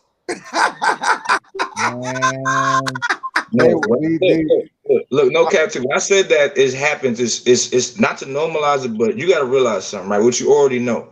Women are not how they used to be. There's no shame in the world now. It's okay for women to sleep with multiple men and be outside all times of night and have niggas run. Listen, man. The same thing is true today as it was yesterday.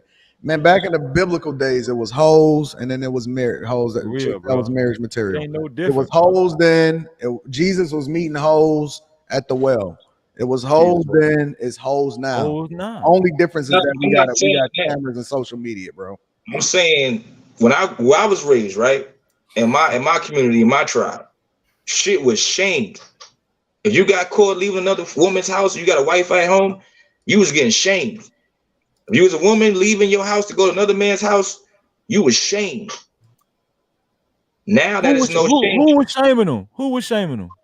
Shit, the neighborhood, people that saw it, people like, yo, you know, such and such left such and such house yesterday. Okay, why aren't they shaming them now? You know what we do on the internet? Because it's okay. We equal accountability partners. We be shaming these hoes. Exactly. I just did a whole show last Friday and said I don't care nothing about these hoes, bro. And here's the caveat. It's the difference between chicks that's hoes and chicks that's about that life, and chicks that's actually marriage material.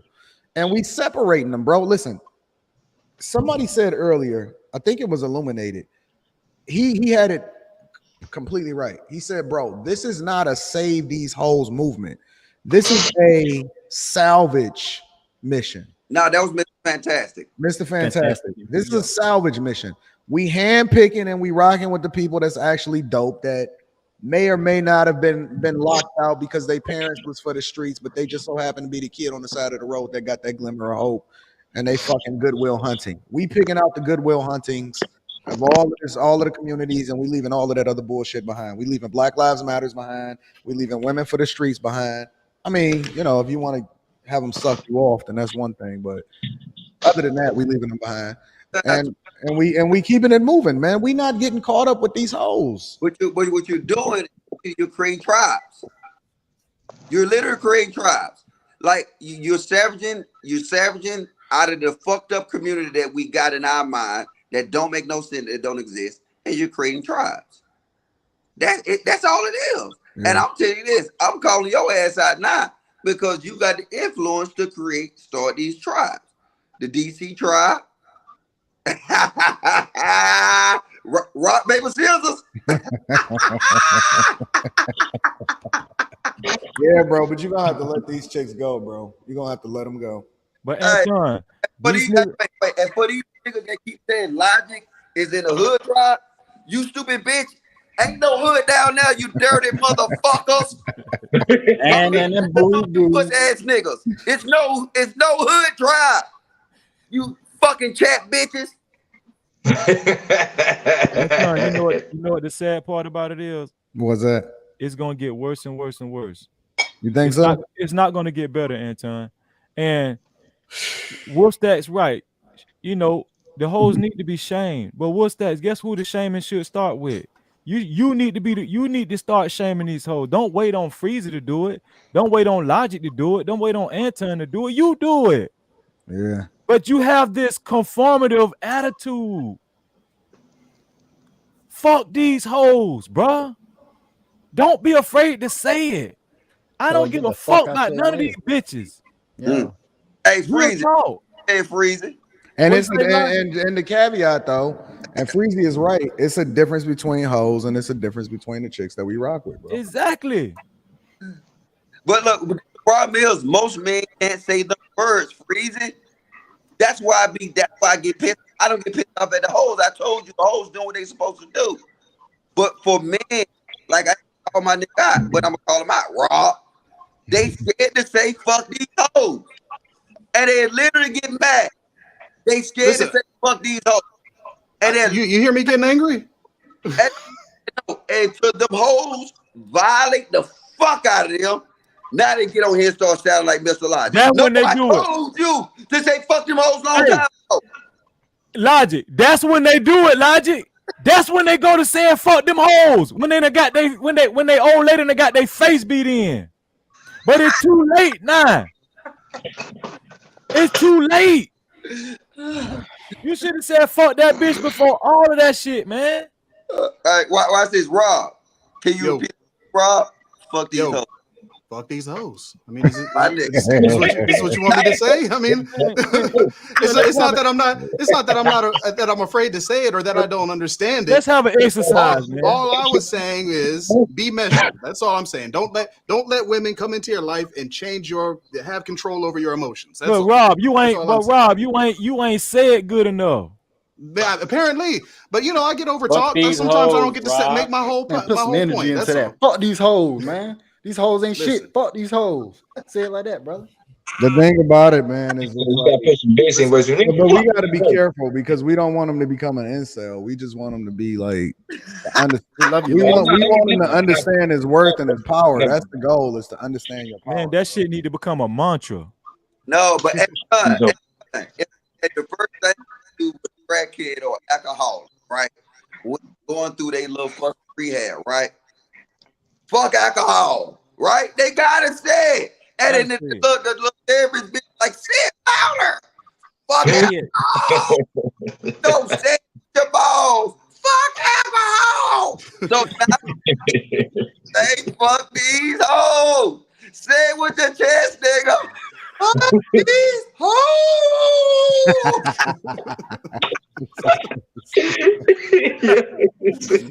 Oh my God, bro. But going back to the original video, Anton, because that's really was what was the subject matter for this, what sparked this whole thing. Bro, that guy you showed in the video, that feminine nigga, that's crazy. He is the extreme of what these bitches are trying to create. He is the extreme. I agree. Them bitches love that nigga in that video. They love him. You understand what I'm saying? They ain't gonna stop till you niggas is fucking destroyed. That's why I said, if you think this is life, just go ahead and kill yourself. Do yourself a fucking favor. And I'm not saying that for you to really kill yourself. I'm trying to get you to understand, if you living like that, bro, that's not life. And the reason why a man need to be on his purpose is because you are in control of your life, bro. You determine what kind of quality of life you're gonna have. Not that bitch who telling you to move in a goddamn $25 a month apartment. Never the bitch, man. Never the bitch. You went wrong from the start, bro. And we ain't trying to come down on you. We trying to get you to understand the pattern of these weak ass niggas. Nah, bro. We talking. Shit, we all men in hand on yo, bro. Don't talk to me like that, man. No, we chilling, bro. Shoot the shit, bro. We shooting the breeze. Look, like, listen, this one thing, like I said before, I never been no sensitive, tender dick ass nigga. Hold on, what's that? You know that dude in that video, that feminine ass nigga that Anton showed at the beginning of the show? Yeah. Guess what? I guarantee you, the reason why he loves to be cuddled, the reason why he loves to be treated as a feminine nigga, that white bitch is she the one paying the bills. He living in her house. I guarantee you that. Hey, but look, wait. I ain't why he's feminine though. He feminine because he got to do booty touch. Man, but she's taking care of him. That's what I'm trying to tell you. He already sitting on her lap. Hey, Anton, can you put that picture back up? Hey, tell me that hoe don't look like sausage Santana on crack. No, not that. The picture that nigga was sitting on the counter. Oh my God. That's wild. That's wild. You like sausage Santana on crack or sausage Santana? Dog, that's what these hoes want. That nigga got more goddamn facial hair than all the niggas on Fight Club. I don't even like to turn around and see some shit like that, man. That's crazy. Nigga sitting on her lap and shit. What the fuck is That dude got all kind of makeup on, bro. Place, bro. You got to have your own place. You got to be in control of your own life. Because if you don't, metaphorically, if you living with a bitch, guess what? Metaphorically, guess what you're doing? Sitting on her lap. Hell no. That's what you metaphorically, that's what you're doing when you moving, when your house ain't in your name and it's in her name and you living with her. Metaphorically, you sitting on her lap. Listen, you cannot compare the two. I live in New York. Hold on. I've been living in New York my whole entire life. I know many of niggas that live with they bitch and they still putting hands down. This is my shit. I make the rules. That's how I had it. I was paying for everything. I'm not saying what y'all saying. That's not how it works, man. That's not how it works, though. Raspberry. No, I don't care. I don't care if 10 people are doing it, 10 people are wrong. No man can move into another woman's house and think he got it under control. That's that weak mentality of a man. No, we're not talking about no Pookie or no Ray Ray. No broke nigga. What I'm saying to you is that's a bad example to set though. Now I'm not from New York. I don't know nothing about New York. All I know is this: is that if you are a man, go establish your own. Well, even if you move in with a girl, put your name on the lease. And let her live with you. You should always move a woman in with you, never the other way around. It was government. He was supposed to be never move into her place and never just be her name on the lease. Let it be your name on the lease. Yeah, but it was government. Yeah, his situation is somewhat unique. I wouldn't even went to a government housing. No, this situation in New York. In New York City, I remember. No, I know they say he was homeless. I heard him when he said he was homeless. I would have to pay a lot of money for a crib by myself. I would let her have that apartment by herself. I would have got my own apartment, and she could have moved in with me after I got on my feet. Or I'd have moved out of the state. Hey, look, you ain't got no family. You ain't got no family. No, bro. This is we've been broken up for 3. Bro, I'm in my own crib right now. I'm saying this is an old situation. I'm not talking about now. No, I got you. I'm talking about when the situation occurred.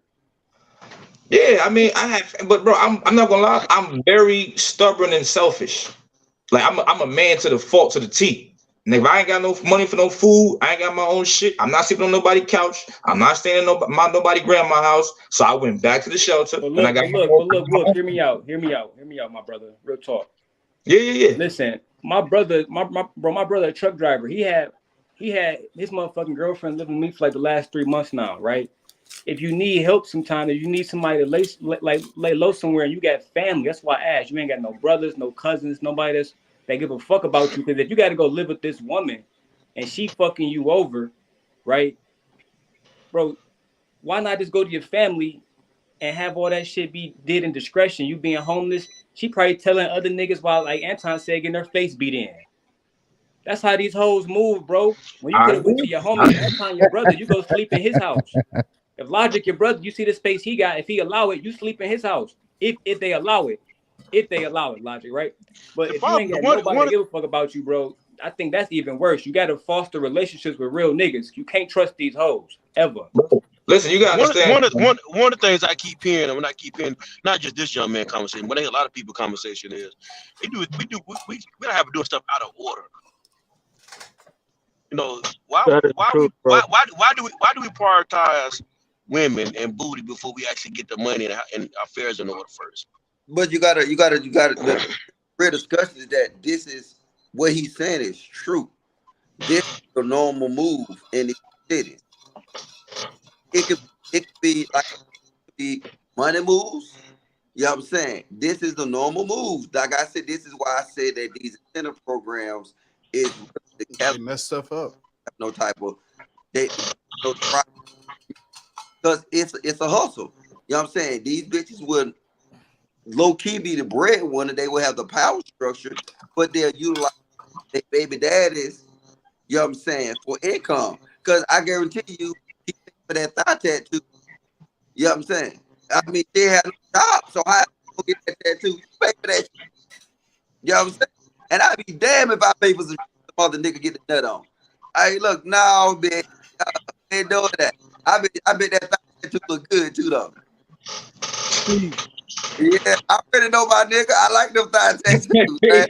It's all good. You know what? The thing is like I said, I think you did good because you noticed the tail size. I ain't want to get in here and just violate you like that. But I think you noticed where I was going. You know what I'm saying?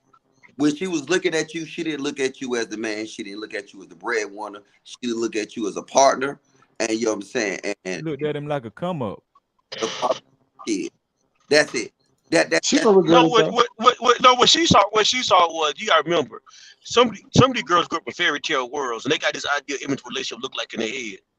And so they want this Ken Barbie baby doll dude to fit in with their image.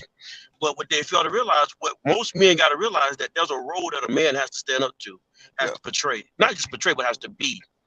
And so, and that image cannot fit her Ken baby doll image play world. And so that's what they're doing now. And feminism with role was to get men to be more Ken dolls, sensitive, romantic, all this other stuff. Relationship is not about being sensitive, not about being your best friend. It's about playing the roles that you were created to play. And anytime you fall into a woman's program, you're losing your role as a man.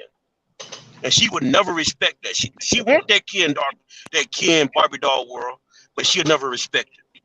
Yeah, can I chime in? No, we talking about some real nigga shit. Yeah. I got real nigga shit to share with y'all. So how you normally start a relationship is normally how the relationship is going to finish. Normally, you know, you have your exceptions. You have your relationships that start off on the wrong foot and they get on the right foot. But normally, how that relationship starts is normally how it's going to go. So if she don't respect you at the beginning, that's normally that's going to go. So me personally, you know, going through my divorce, I was married for 7 years and it started. I've been listening for a while. That's exactly how my relationship started. You know what I'm saying? And you know, I did get myself together in the relationship, but still, because she didn't expect me coming in the relationship, that ended up. We had some really bad habits. that she had a hard time letting go. So that's why we're getting a divorce today. And I'm not saying that I was a perfect guy, in the relationship, but she did have some real fucked up habits, to start the relationship, and it carried on inside of the relationship. So all I'm saying to you, bro, as you go, you gotta start this shit right. You gotta get you together first. Gotta get you in line first, and then when you invite that woman inside your program, that's what it is. You just establish yourself. Because I didn't do that. In general, when I first and got with generally speak, and Look, generally, like, and generally speaking, though, most people had an issue way they get way before they get together. right. The woman and you both have your issues. The problem with society is no one want to recognize their own issues or the person they picked issues. If Literally you will walk in, ignore it. if you walk into any situation blind, if you don't understand how you gonna fix it before you have no idea how you gonna fix it, you ain't got a chance. Nope. Man, You like I got you said, first I got don't, you I don't first want got to nobody see. to think that the shit was just all bad. No, It was, I'm it not. was, it was I'm not even some. talking. I'm not. Bad in my marriage either, I'm bro. just I'm saying. not Yeah, even. I'm just saying. I'm not even talking about neither one of you. I'm just talking in general. What I'm saying in general is most people are screwed up. The problem with society is no one wants to recognize how people are screwed up before they get into a relationship. All they're looking at is the physical. But see, Stop looking. but Stop. watch this, watch this. Cause see, you got two gentlemen up here saying they experience the same thing, right? All right, I got it. But this is the most important part, right? Y'all know my channel, Keep It Funky, right? What does Keep It Funky mean? tell the truth. Y'all hear me say Keep It Funky all the time, right? And I think it be meant, y'all.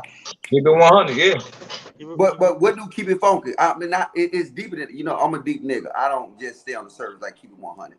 But I'm gonna do it. I'm gonna tell y'all, right? It means be To blatantly retain, wrong. don't have possession of, right? To keep in a specified condition. That's key. Funky, modern, stylish, and unconventional. So what we saying today is we got norms that we know they don't work. Like you just said, my brother, everybody in New York doing it, right? In order for it to last long, you got to keep that same unconventional ways that you actually have it now, and not unconventional as far as all this little faggot ass shit. You know what I'm saying? To be opposite, to be stylish, to be different. You have to be unconventional living in a society that we in now. But you got to maintain that possession of that. You can't change how you feel now. The next bitch might have a fatter ass and might offer you that same opportunity. But you got to keep it funky. You got to. If you don't, that's why I don't listen to niggas. Because another fat ass will come up here and then you'll fall back in the same trap that you know that don't work. You have to be an outlier. You have to be the motherfucker saying, I'm truly unconventional. That's stylish.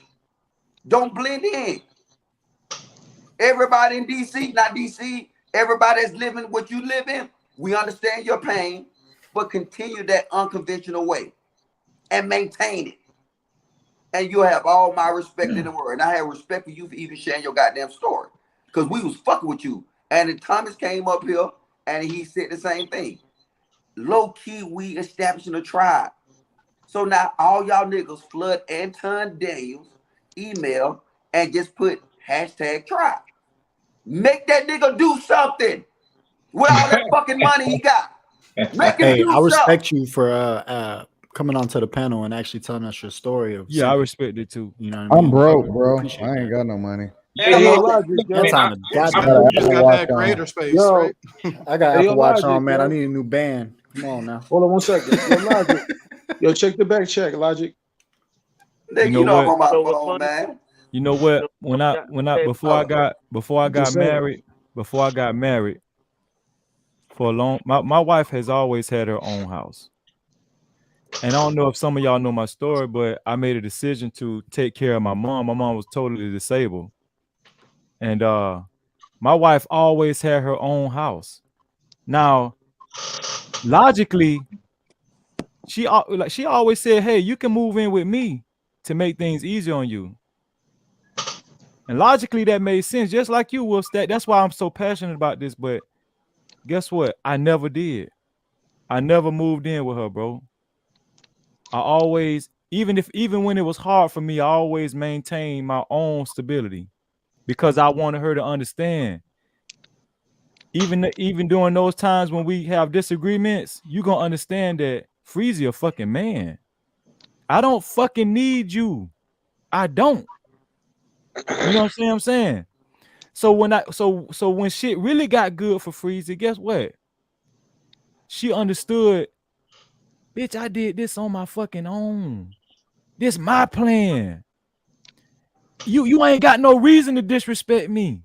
You understand what I'm saying?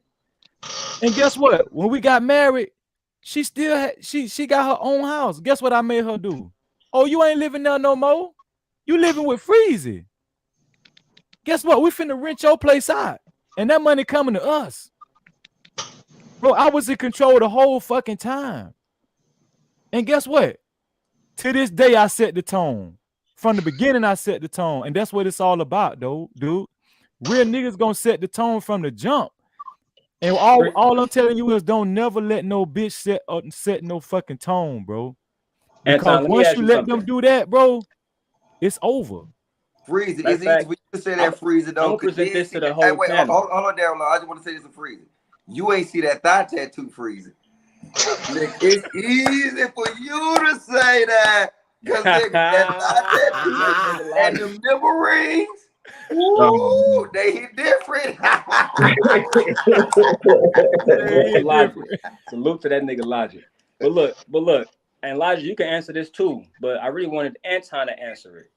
Anton, would you pay Versace prices for K-Swiss? Sheesh. Right?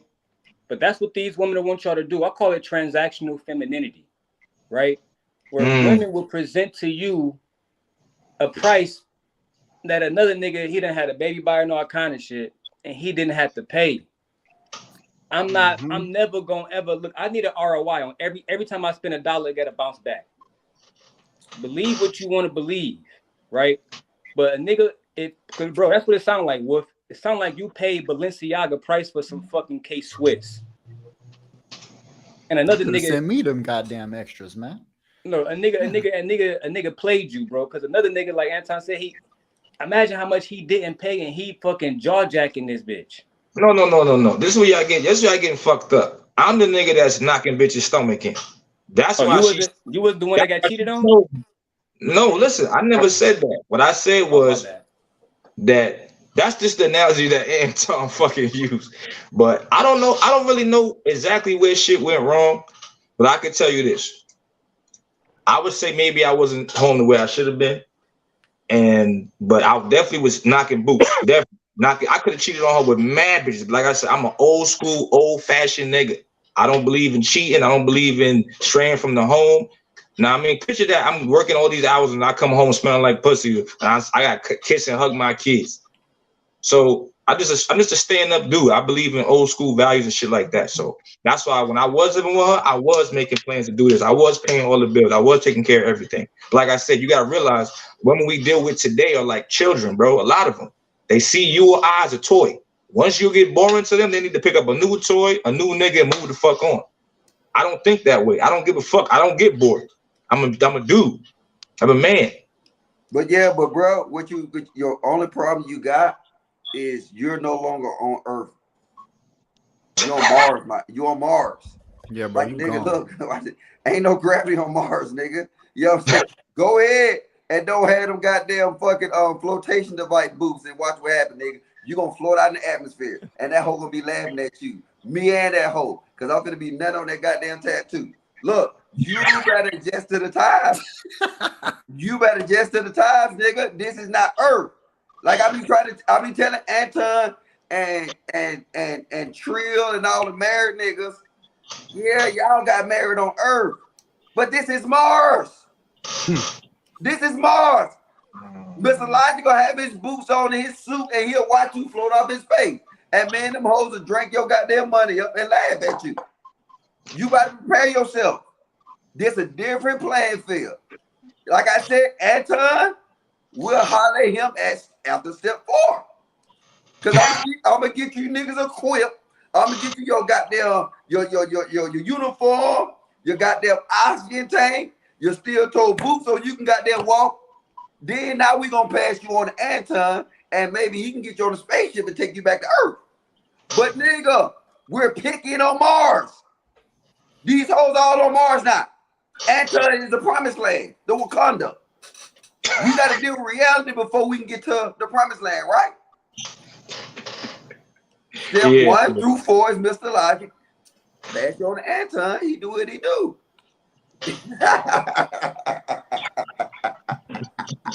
Let me get y'all final thoughts. What's y'all final thoughts? First of all, I don't like the way that that entire dynamic of that relationship was going, and I don't like the fact that it had millions of views within the first couple of days, like you said. I think that's complete bullshit, and we should be focused, especially as Black men, to keep these other dudes away from that type of energy, regardless of how it's being pushed on us in the media, and regardless of how it's being pushed on us by these masculine ass women, these feminine ass men. We got to stay away from the simp energy, and that's all I'm gonna say. Many blessings. I'm out of here. All right, my friend. Blessings. All right. I'm gonna go and get out of here too, I'm man. going to Anton. Hey, look. Oh, go ahead, Logic. If you got nipple rings, sundresses, and you got them thigh tattoos, DM me. You know what I'm saying? I will, baby mama or not. I don't give a fuck. You know what I'm saying? I clean up the community for y'all niggas. It will be only goddamn solidified hoes left, because I be able to identify. Hey, thanks for having me on, Anton. Hey, good talking to y'all, players. All right, Tom. Jesus Yeah, Tom, Christ. I'm out of here, man. I think the All message right, of the fam. day is to just vet properly. Like, think about it like the investment. That's why I used the penny stock thing earlier.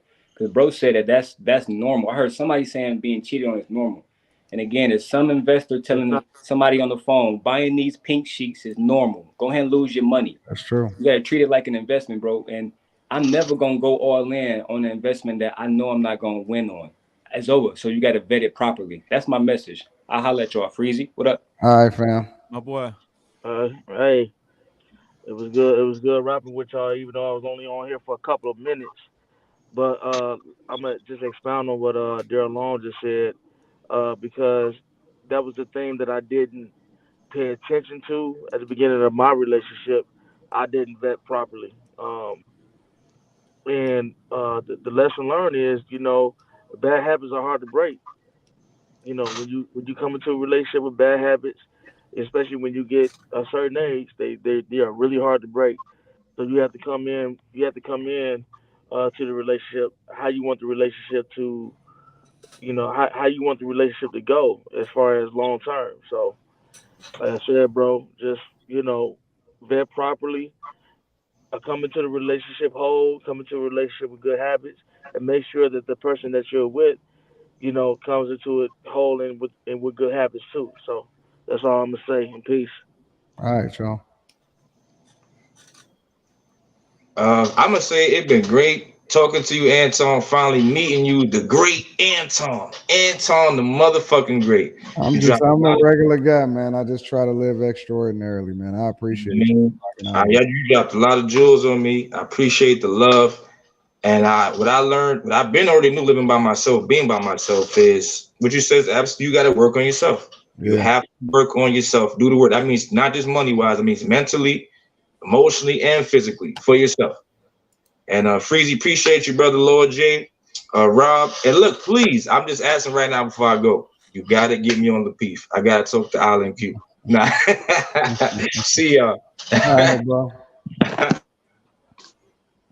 Any other thoughts, fellas? Nah, I ain't got a whole lot. And Tom, I'm gonna say this, man. Many are called, but only a few will be chosen. Yeah. We got to understand, we in real life, we living in Babylon right now. I agree. And in order for real men to survive, you have to have somewhat of a savage mindset. And I don't mean like I don't mean ghetto or nothing like that.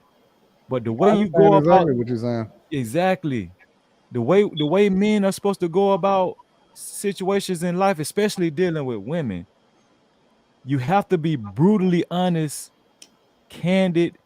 You can't be walking on eggshells. Yep. Stop this fucking tiptoeing. Stop being afraid of hurting these hoes' feelings.